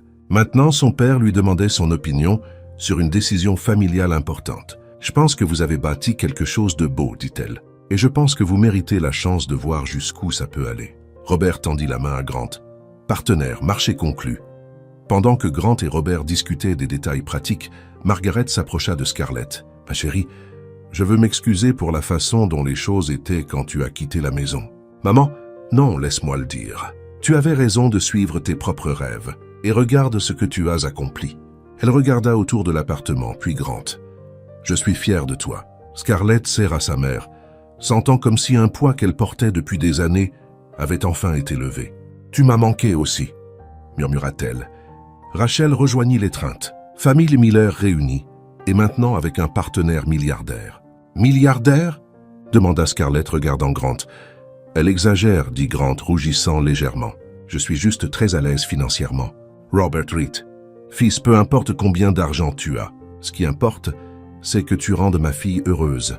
Et à en juger par son sourire, tu fais du bon boulot. » Cet après-midi-là, pendant que la famille Miller explorait Manhattan avec Grant, agissant comme leur guide personnel, Scarlett réalisa que sa vie avait complètement changé. Non seulement elle avait trouvé l'amour là où elle l'attendait le moins, mais elle s'était aussi reconnectée avec sa famille. Et pour la première fois depuis longtemps, l'avenir semblait plein d'opportunités infinies. Semaine après la visite de la famille Miller, Scarlett était dans son bureau à l'hôtel quand une vague soudaine de nausée la frappa. Elle se précipita dans la salle de bain privée, se tenant la bouche, et quand elle revint, Patricia la regardait avec concern. « Vice-présidente Costa, ça va ?» C'est la 3e fois cette semaine que Scarlett se figea au milieu d'un pas, alors qu'une réalisation soudaine la frappa comme la foudre. 3 semaines de nausées matinales, fatigue inexpliquée, et ses règles étaient en retard. « Patricia, annulez mes rendez-vous cet après-midi, » dit-elle, attrapant son sac rapidement. « Je dois m'occuper de quelque chose d'urgent. » 1 heure plus tard, Scarlett était assise dans sa salle de bain à la maison, fixant 2 tests de grossesse montrant le même résultat. Positif. « Oh mon Dieu !» murmura-t-elle, déchirée entre panique et excitation. « Oh mon Dieu, oh mon Dieu !» Elle entendit la porte d'entrée s'ouvrir et la voix de Grant résonna dans l'appartement. « Scarlett, je suis rentrée. Patricia m'a appelé en disant que tu es partie tôt. »« Je suis là. » cria-t-elle, encore en état de choc. Grant apparut à la porte de la chambre. « Ça va ?» Patricia a dit que tu ne te sentais. Il s'arrêta quand il vit son expression et les tests dans sa main. « Scarlett, ce sont des positifs, » elle dit. Sa voix à peine un murmure. « Grant, je suis enceinte. » Le silence dura exactement 3 secondes, avant que Grant ne traverse la pièce en 2 enjambées, prenne Scarlett dans ses bras et la fasse tourner dans la maison. « Vraiment ?» cria-t-il en riant. « Vraiment, Grant ? Pose-moi, j'ai la nausée. » Il la posa doucement sur le canapé, s'agenouilla devant elle et tint ses mains. « Comment te sens-tu ? Tu es heureuse ? Effrayée ? On devrait appeler un médecin, programmer des tests. »« Grant, respire, » dit-elle en riant de son excitation. « Je suis heureuse. Effrayée aussi, mais heureuse. On va avoir un bébé. » dit-il comme s'il testait les mots. « Un bébé, Scarlett. On va avoir un bébé, » répéta-t-elle, et cette fois, elle pouvait sentir la joie complète sans peur. Grant l'embrassa doucement. « Je t'aime tellement. Je t'aime aussi. » La semaine suivante, ils annoncèrent à Helena qui réagit comme si elle avait gagné à la loterie. Elle pleura, cria et commença immédiatement à planifier comment transformer une des chambres supplémentaires en nurserie digne de la royauté. C'était aussi la semaine où Melissa Hawthorne entra dans leur vie. Scarlett déjeunait avec Grant dans un restaurant près de Costa Tower quand une femme élégante s'approcha de leur table. Elle était grande, blonde, portant une robe de créateur qui coûtait probablement plus que ce que la plupart des gens gagnent en un mois. « Grant Costa », dit-elle avec un sourire éclatant. « Quelle coïncidence merveilleuse de te croiser ici. » Grant leva les yeux, clairement ne la reconnaissant pas au début. « Désolé, vous êtes ?» « Melissa Hawthorne de Hawthorne Industries. On s'est rencontrés au gala de charité du Country Club le mois dernier. »« Oh, c'est vrai, Melissa. Voici ma femme, Scarlett. » Le sourire de Melissa vacilla une seconde. « Femme, je ne savais pas que tu t'étais mariée récemment, » dit Grant, prenant la main de Scarlett à travers la table. « Comme c'est intéressant, » dit Melissa rapidement, se reprenant. « Eh bien, je ne veux pas interrompre, mais Grant, j'aimerais te parler d'opportunités d'affaires. Et si on planifiait un déjeuner? Tu peux contacter mon assistante, » dit Grant poliment. « Elle gère tous mes rendez-vous professionnels. » Après que Melissa fut partie, Scarlett haussa un sourcil. C'était qui ça? La fille du propriétaire de Hawthorne Industries, une des plus grandes firmes d'investissement de la côte Est. Et elle semblait intéressée par plus que juste les affaires. Grant rit. « Scarlett, tu es jalouse. Peut-être un peu. Eh bien, ne le sois pas. Je n'ai Dieu que pour ma femme enceinte. » 3 jours plus tard, Melissa se présenta au bureau de Grant sans annonce, passant devant la réceptionniste comme si elle possédait l'endroit. « Grant, » dit-elle en entrant dans son bureau, « il faut qu'on parle. »« Melissa, tu aurais dû programmer un rendez-vous, ça ne peut pas attendre, » dit-elle, s'asseyant sur la chaise en face de son bureau. « Grant, je vais être direct. Nos entreprises, ensemble, seraient une force imbattable sur le marché. Une fusion Hawthorne-Costa dominerait 3 industries. Merci pour l'offre. Mais Costa n'est pas intéressé par des fusions pour l'instant. Et si je disais qu'il y a plus que juste des affaires là-dedans? » Elle se pencha. « Grant, on sait tous les deux que les mariages stratégiques sont courants dans notre monde. Toi et moi ensemble serions... » Melissa. Grant l'interrompit fermement. « Je suis marié. »« Heureusement marié à qui? » Cette fille du restaurant. Melissa rit dédaigneusement. « Grant, sois réaliste. Tu as besoin d'une femme qui comprend ton monde, qui peut complémenter tes affaires. Quelqu'un de ton niveau social. Quelqu'un comme moi. Exactement comme moi. » Grant se leva. « Melissa, laisse-moi être très clair. J'aime ma femme. Je ne suis pas intéressé par des fusions, partenariats ou arrangements impliquant toi. Et si tu ne peux pas accepter un non comme réponse, nous devrons peut-être reconsidérer tout lien professionnel entre nos entreprises. » Melissa se leva aussi, son visage rouge de colère et d'humiliation. « Tu vas le regretter, Grant. Quand ta petite femme te montrera qui elle est vraiment, tu le regretteras. » Elle partit en trombe, claquant la porte derrière elle. Grant prit une profonde inspiration et appela la sécurité, leur indiquant que Melissa Hawthorne n'était plus autorisée dans le bâtiment sans sa permission expresse. Le même après-midi, Helena Costa se présenta au bureau de Grant sans annonce, quelque chose qu'elle faisait rarement. « Maman, que fais-tu ici? J'ai entendu que ce serpent de Melissa Hawthorne est venu t'embêter aujourd'hui. » Grant soupira. « Comment as-tu su, chérie? J'ai des yeux et des oreilles partout à Manhattan. » Elle est sortie d'ici en furie et est allée directement au club pour dire à ses amis que tu l'as rejetée à cause d'une chasseuse d'or qui t'a épousée pour ton argent. Elle a dit ça sur Scarlett parmi d'autres choses pires. Helena dit, s'asseyant gracieusement, « Grant, j'ai besoin de te dire quelque chose sur ta femme. » Le cœur de Grant commença à battre plus vite. « Quoi? Avant que Scarlett accepte de t'épouser, j'ai enquêté sur son passé, ses finances, son histoire, sa famille. Sais-tu ce que j'ai trouvé? Quoi?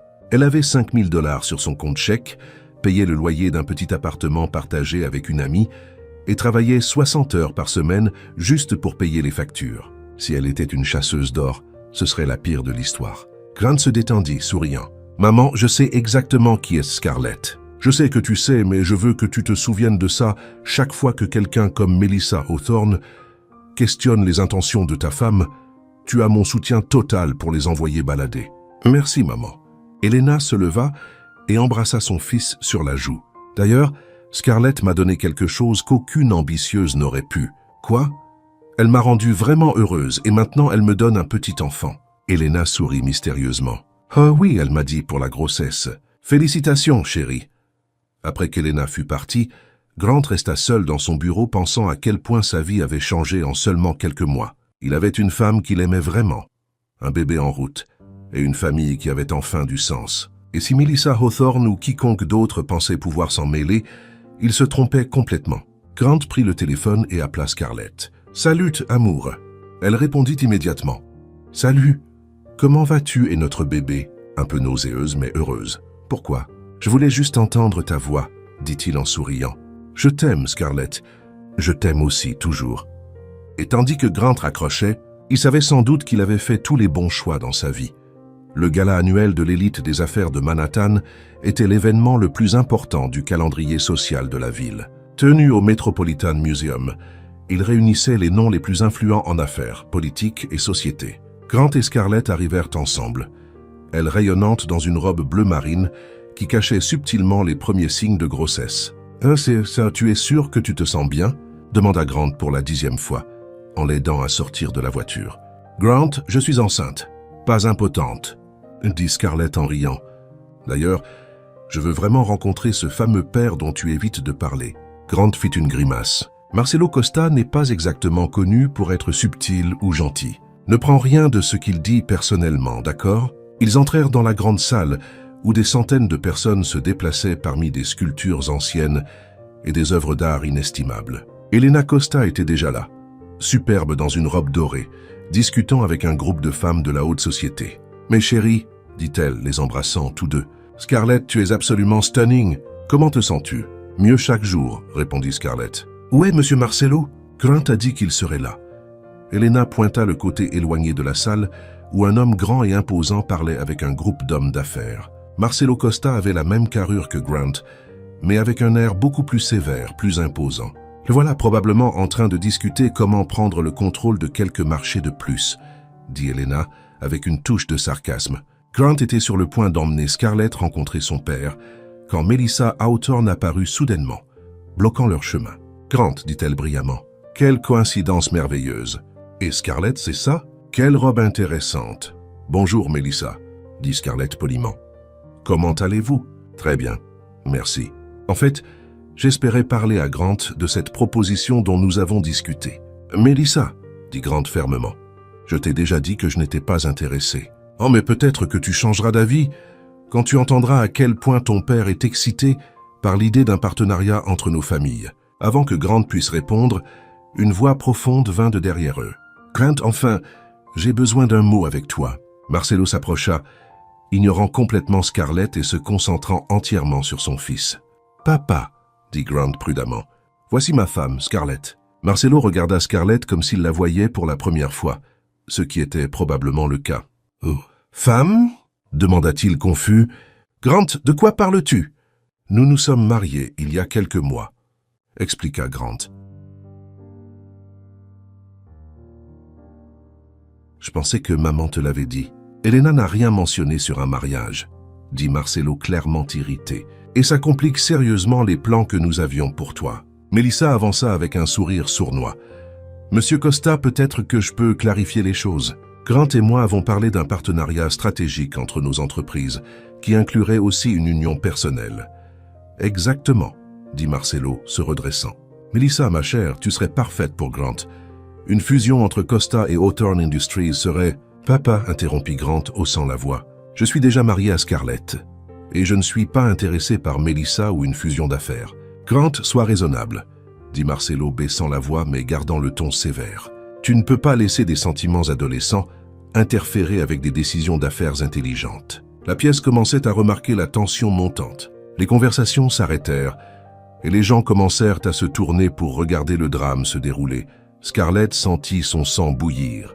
« Excusez-moi, monsieur Costa, mais votre fils n'est pas un adolescent.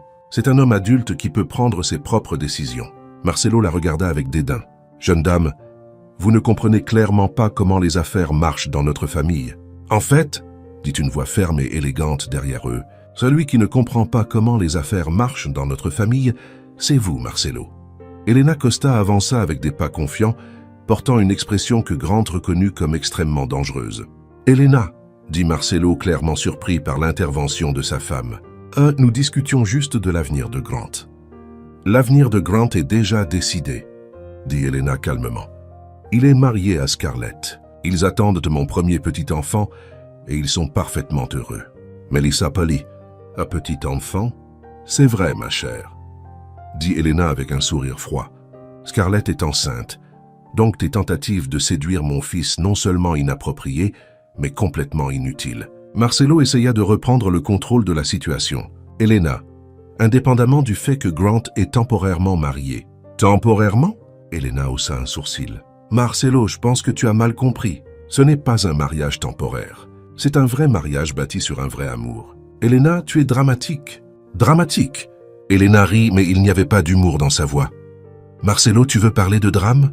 Elena ouvrit son sac Hermès et sortit une épaisse enveloppe. « Voici ton drame, chérie. » Elle tendit l'enveloppe à Marcelo qui l'ouvrit confus. Son expression changea drastiquement en lisant le contenu. « Papier de divorce », murmura-t-il incrédule. « Signé, tamponné et prêt à être déposé », confirma Elena. « Marcelo, après 35 ans de mariage, je divorce de toi. » Toute la salle de bal devint silencieuse. Même les serveurs arrêtèrent de servir. « Elena, as-tu perdu l'esprit ?» balbutia Marcelo. « Au contraire, je reviens enfin à la raison, » dit-elle calmement. « Pendant des années, je t'ai vu essayer de contrôler la vie de notre fils comme s'il n'était qu'une pièce d'échec dans tes jeux d'affaires. Puis quand tu as manqué de respect à ma belle-fille et essayé de briser un mariage heureux pour une ambitieuse, eh bien c'était la goutte d'eau. » Elena se tourna vers Scarlett et Grant. « Mes chers, j'ai un cadeau de mariage en retard pour vous. » Elle sortit un autre document de son sac. « Grant, Scarlett, avec ce document, je transfère toutes mes actions Costatech à Scarlett. Ça signifie qu'elle contrôle maintenant 55% de la société. » Grant était sans voix. « Elena, tu ne peux pas faire ça, » dit Marcelo. « Je peux, et je l'ai déjà fait, » répondit Elena avec un sourire. « Scarlett, ma chère, tu es maintenant la propriétaire majoritaire de Costa, félicitations. » Melissa avait l'air sur le point de s'évanouir. Marcelo était rouge de rage et de choc. « Elena, c'est de la folie. Tu donnes mon entreprise à une étrangère. »« Ton entreprise, » rit Elena. « Marcelo, tu sembles avoir oublié que Costa a été bâti avec l'argent de ma famille, et Scarlett n'est pas une étrangère. C'est ma belle-fille, la mère de mon futur petit-enfant, et apparemment la seule personne dans cette famille avec du bon sens. » Elena embrassa Scarlett et Grant sur la joue. « Maintenant, si vous voulez bien m'excuser, j'ai une nouvelle vie à commencer. » Elle sortit avec grâce, laissant derrière elle une salle de bal stupéfaite, une rivale humiliée, un ex-mari en choc et un jeune couple qui venait de découvrir qu'il contrôlait un empire d'affaires. « Eh bien, » dit enfin Scarlett, regardant Grant, « je pense que notre vie vient de devenir intéressante. »« Intéressante est une façon polie de dire complètement folle, » marmonna Grant. « Grant, » dit Scarlett, prenant sa main, « ta mère vient de me donner le contrôle de l'entreprise familiale. Ça va ?» Grant la regarda, puis son père encore figé en choc. Puis Melissa s'en allant humiliée, et enfin sourit.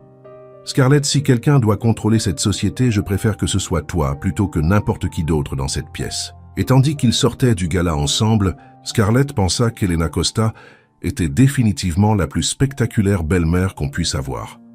Le lundi après le gala qui changea tout, Scarlett arriva à Costa Tower à 8h du matin. En tant que nouvelle propriétaire majoritaire de la société, elle avait un agenda complet, réunions avec des directeurs, revues de contrats et une tâche particulière qu'elle repoussait depuis des semaines. Patricia l'accueillit dans le bureau au 40e étage, qui était maintenant officiellement le sien, avec une pile de documents et une expression anxieuse. « Présidente Costa, dit-elle, encore en train de s'habituer au nouveau titre. Tous les départements attendent vos directives. Et, eh bien, il y a quelqu'un qui attend pour vous parler depuis 1 heure. Malfada Winters, elle dit que c'est urgent et qu'elle a besoin de s'expliquer. » Scarlett soupira. Depuis que la nouvelle de sa nouvelle position s'était répandue dans la société, elle savait que ce moment viendrait. Malfada était probablement désespérée maintenant, essayant de se sauver avant que Scarlett ne prenne des décisions sur son avenir. « Envoyez-la entrer. » 5 minutes plus tard, Malfada entra dans le bureau avec un air entre nerveux et essayant de garder un dernier bout de dignité. Elle portait son meilleur costume et tenait un dossier en cuir comme si elle allait à un entretien d'embauche. « Scarlett », commença Malfada forçant un sourire, « ou plutôt présidente Costa, félicitations pour la promotion. Très bien mérité. »« Merci, Malfada », dit Scarlett calmement, indiquant la chaise en face de son bureau. « Asseyez-vous, s'il vous plaît. » Malfada s'éclaircit la gorge nerveusement. « Scarlett, je suis venu clarifier quelques malentendus du passé. Je sais qu'il y a eu des tensions, mais j'espère qu'on peut avancer et travailler ensemble de manière productive. » Scarlett l'étudia un moment. Il y avait tant de peur dans les yeux de Malfada. Elle a eu presque pitié d'elle. Presque. « Malentendu, répéta-t-elle lentement. C'est comme ça que tu appelles le sabotage délibéré, faux documents et tentative de ruiner ma réputation professionnelle. Malfada Polite. Scarlett, Oui, il y a eu des conflits. Mais Malfada, Scarlett l'interrompit doucement. Penses-tu vraiment que je ne sais pas que tu m'as donné de fausses informations avant cette réunion, dans l'espoir que je sois viré pour que tu puisses prendre ma place? Malfada tenta une dernière fois. Scarlett, c'est de la paranoïa. Je ne ferai jamais. Malfada, j'ai des emails, j'ai des enregistrements téléphoniques, j'ai des témoins, dit Scarlett, ouvrant un dossier sur son bureau. Tu n'as pas été exactement discrète quand tu t'es associée à Marc pour me saper. Le bureau devint complètement silencieux. Malfada fixa ses mains, suant visiblement. Alors Scarlett continua. Arrêtons de prétendre que c'était juste un malentendu et affrontons la réalité de la situation. À ce moment-là, Grant entra dans le bureau. Désolé d'interrompre, mais Patricia a dit que c'était important que je sois là. C'est vrai, dit Scarlett, souriant à son mari. Grant, tu te souviens de Malfada, n'est-ce pas?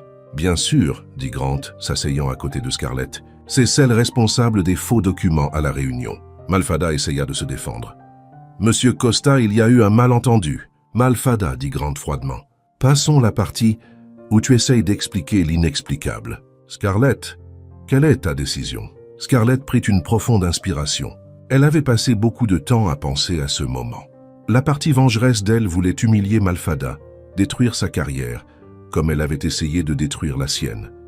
Mais la partie plus mature savait que ça ne la rendrait pas meilleure personne. Malfada, dit-elle enfin, tu es virée.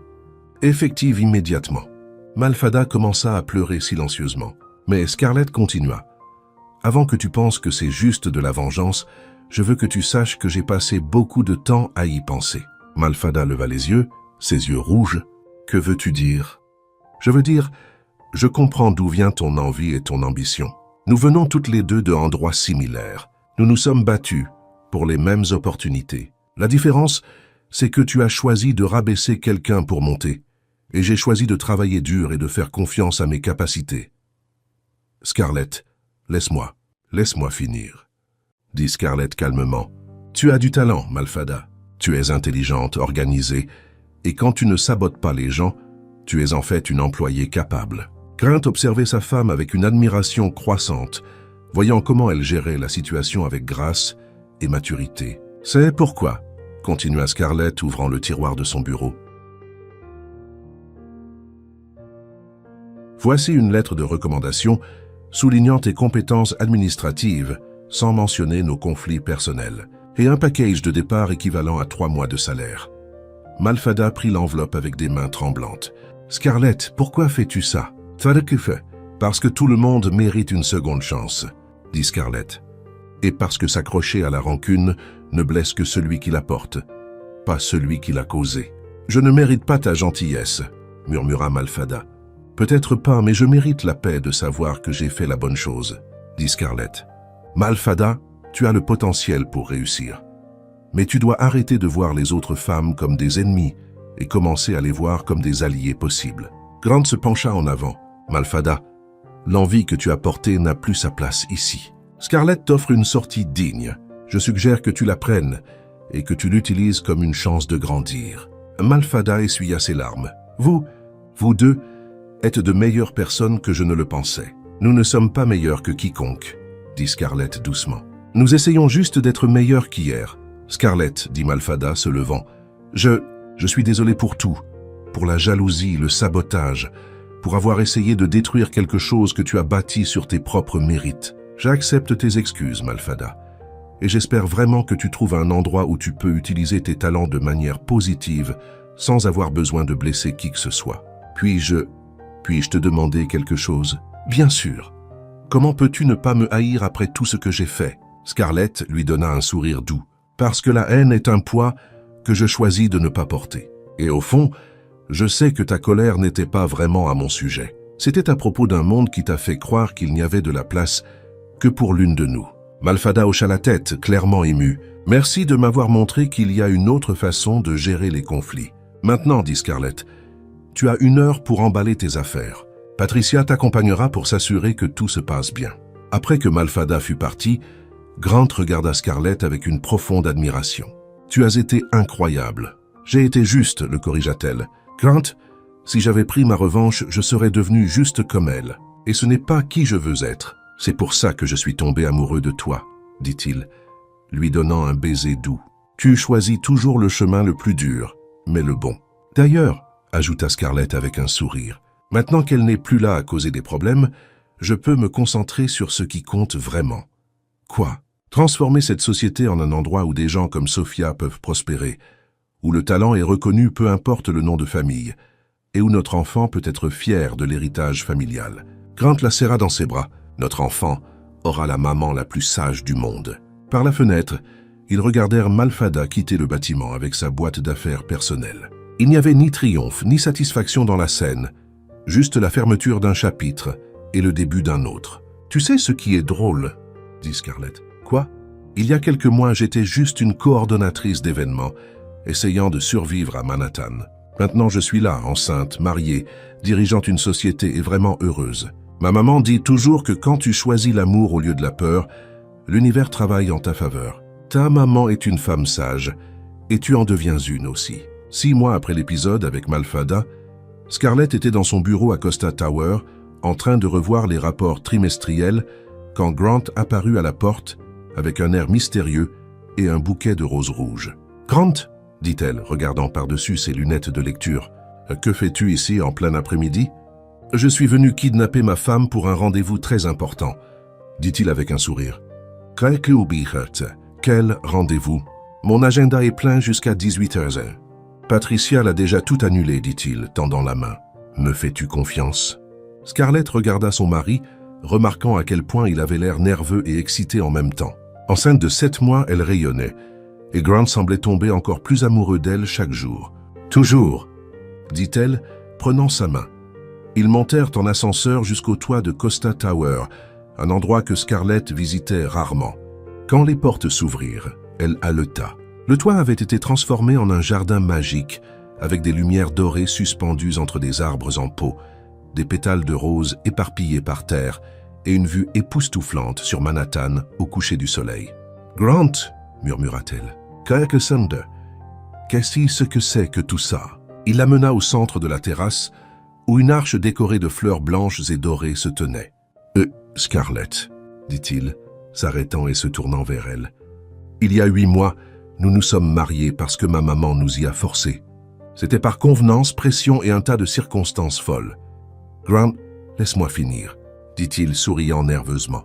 Ça aujourd'hui, je veux t'épouser à nouveau, mais cette fois par amour, par choix, parce que je ne peux pas imaginer ma vie sans toi et notre famille. » Grant s'agenouilla et sortit une petite boîte en velours de sa poche. Quand il l'ouvrit, il y avait une bague de diamants stunning, simple et élégante. « Scarlett Miller Costa, » dit-il, sa voix tremblante. « Veux-tu m'épouser pour de vrai cette fois ?»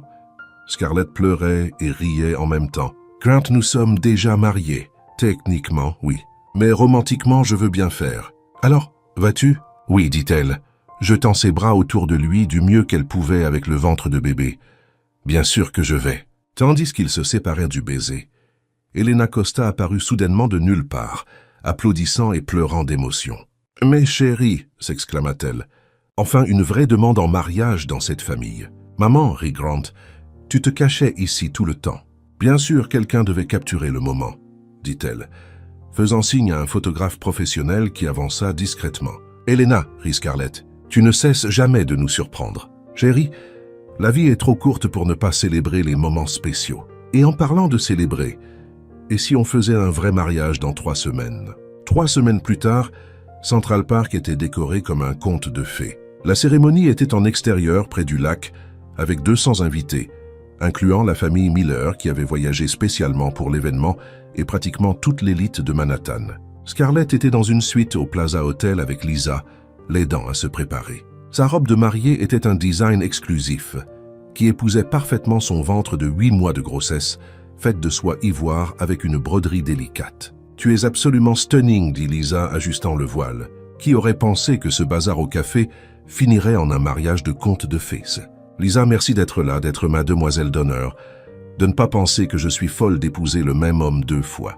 Scarlett, tu rayonnes de bonheur. C'est tout ce qui compte, dit Lisa, la serrant avec soin. D'ailleurs, combien de gens peuvent dire qu'ils ont été forcés de se marier et ensuite sont tombés follement amoureux? Rachel, la sœur de Scarlett, entra portant le bouquet. « Scar, papa pleure en bas parce qu'il va te conduire à l'hôtel. » Maman essaie de le consoler, mais elle pleure aussi. Et Grant, nerveux comme un ado à son premier encart, rit Rachel.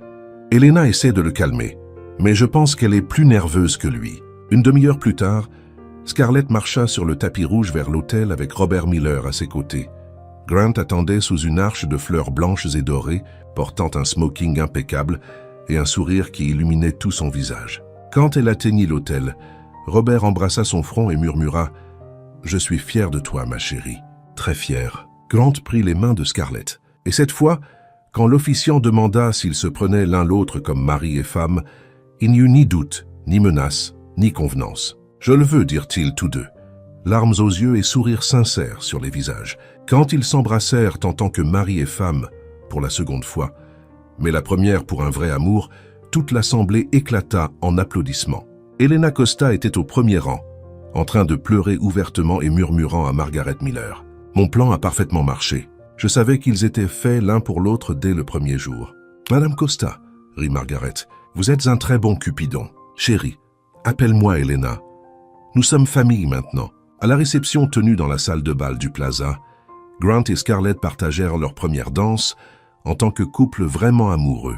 La chanson était At Last d'Etta James, et ils bougèrent lentement, prudemment à cause de la grossesse, mais complètement perdus dans les yeux l'un de l'autre. « Madame Costa, » murmura Grant à son oreille, « comment ça fait d'être officiellement ma femme ?»« Comme avant ?» dit-elle en souriant. « Seulement maintenant, j'ai une belle bague pour le prouver. Et dans quelques semaines, nous aurons un bébé pour compléter notre famille folle.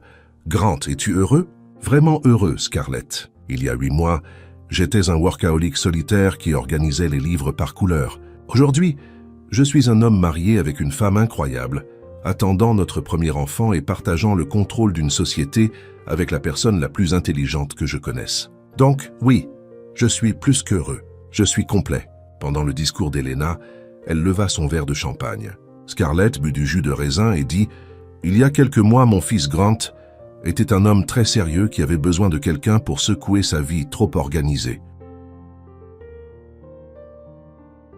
Scarlett était une femme déterminée qui avait besoin de quelqu'un qui la soutiendrait inconditionnellement. « Parfois, le destin a besoin d'un petit coup de pouce. » Cligna-t-elle de l'œil. « Mais à la fin, l'amour trouve toujours un chemin. » Lisa fit son discours de demoiselle d'honneur. « J'ai rencontré Scarlett il y a 5 ans et je ne l'ai jamais vue aussi heureuse qu'elle l'a été ces derniers mois.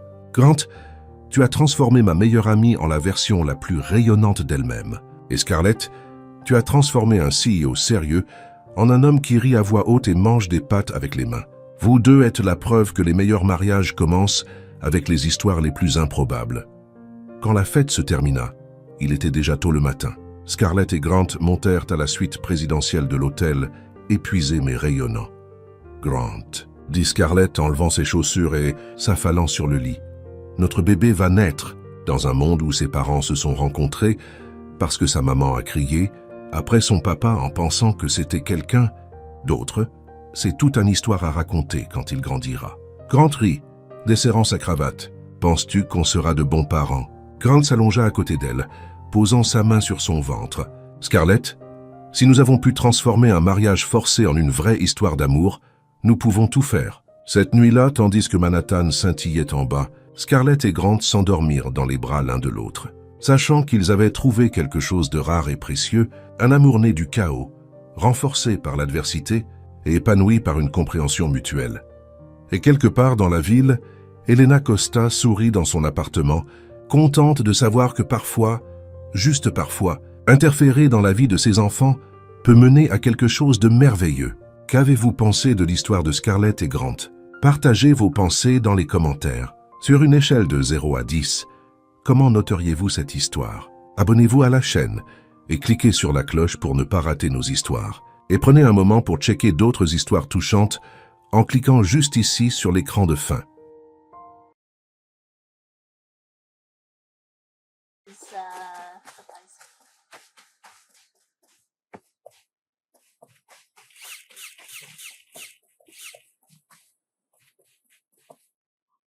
We really don't need the walkies.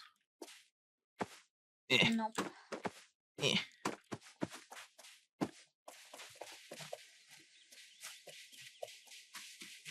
Where's the other winch controller? I think I found another route. Oh, is there a better one?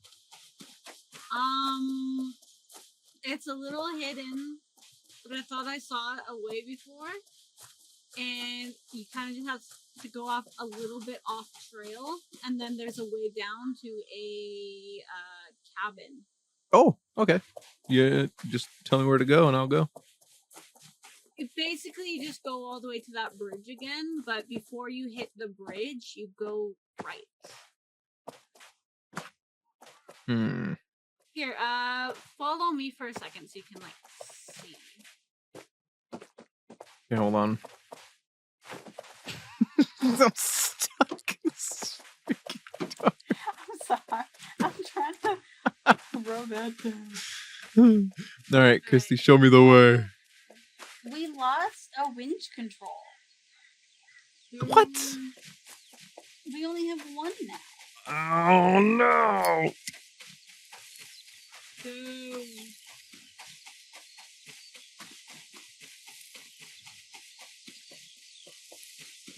Fallen? Yep.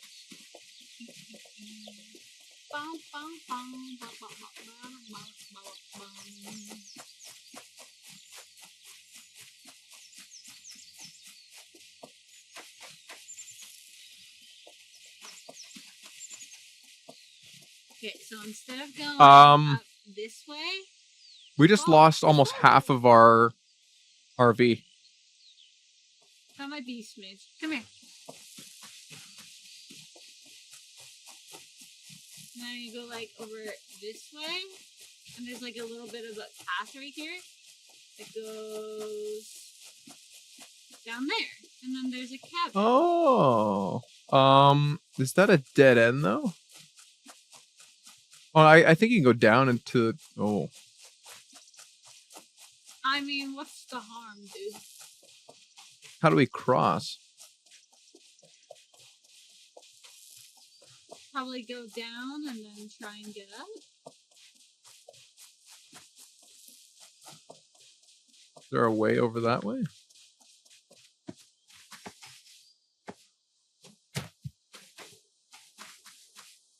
Got EpiPens here. Oil! Got oil! Oh, no way! Hat. Watermelon hat! Wait, hold on. Look at this. Freaking way. Ninja Turtle. Dude! Smidge's gonna be so freaking pissed. Oh. Smidge, we got a cool drip. I don't think we can make that. Look at that. I don't think we can make that. There might be a... No, there's no way. I think this is just a loot spot. Yeah, I don't think we can make that.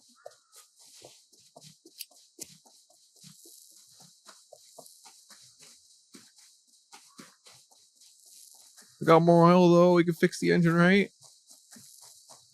A little bit.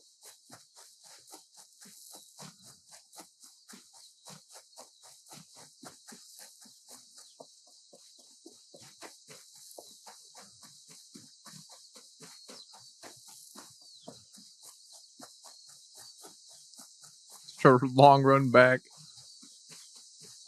Yeah. Well, we kind of did go all the way down to the cabin.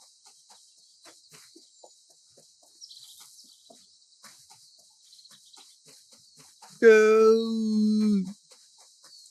That engine Dude, I saw like a bunch of the green go down. I got scared. I got some oil. Well, clearly, not a lot of the green went down, so I don't know what you're talking about. Yeah. Oh, okay. The engine is better. There you go. Skylar's wearing a You like my drip? watermelon, and we got new glasses. Oh, Yeah, we got some how cool. come I don't get anything? Well, we found him in a little cabin. That's where I got my oil. I get the next cool gift. Do you want? Even if it's a million times cooler than yours. All right. How do I take off the watermelon? Someone can have my watermelon. I don't think want we you can. watermelon. Fine. I think you have to switch it out. Oh. Because you took my hat, right? That's my hat. No, The I cool- found this one. The cowboy hat. That's There was where. another one in there. Oh. How come I can't get up? Why is it in I don't get reverse? cool All right. Let's rock. I'm gonna go on the roof. Woo! I wanna go on my spot, dude. I like the roof. All right. Get on. Alright, go. Go! You remember the roof? Nope. They're gonna try and go in. Okay. I remember the sharp right, and that's about it. Well, it's a little sharp right. And then there's a sharp left coming up here. A really freaking sharp left. Like, why? Right here. Right here. Ooh.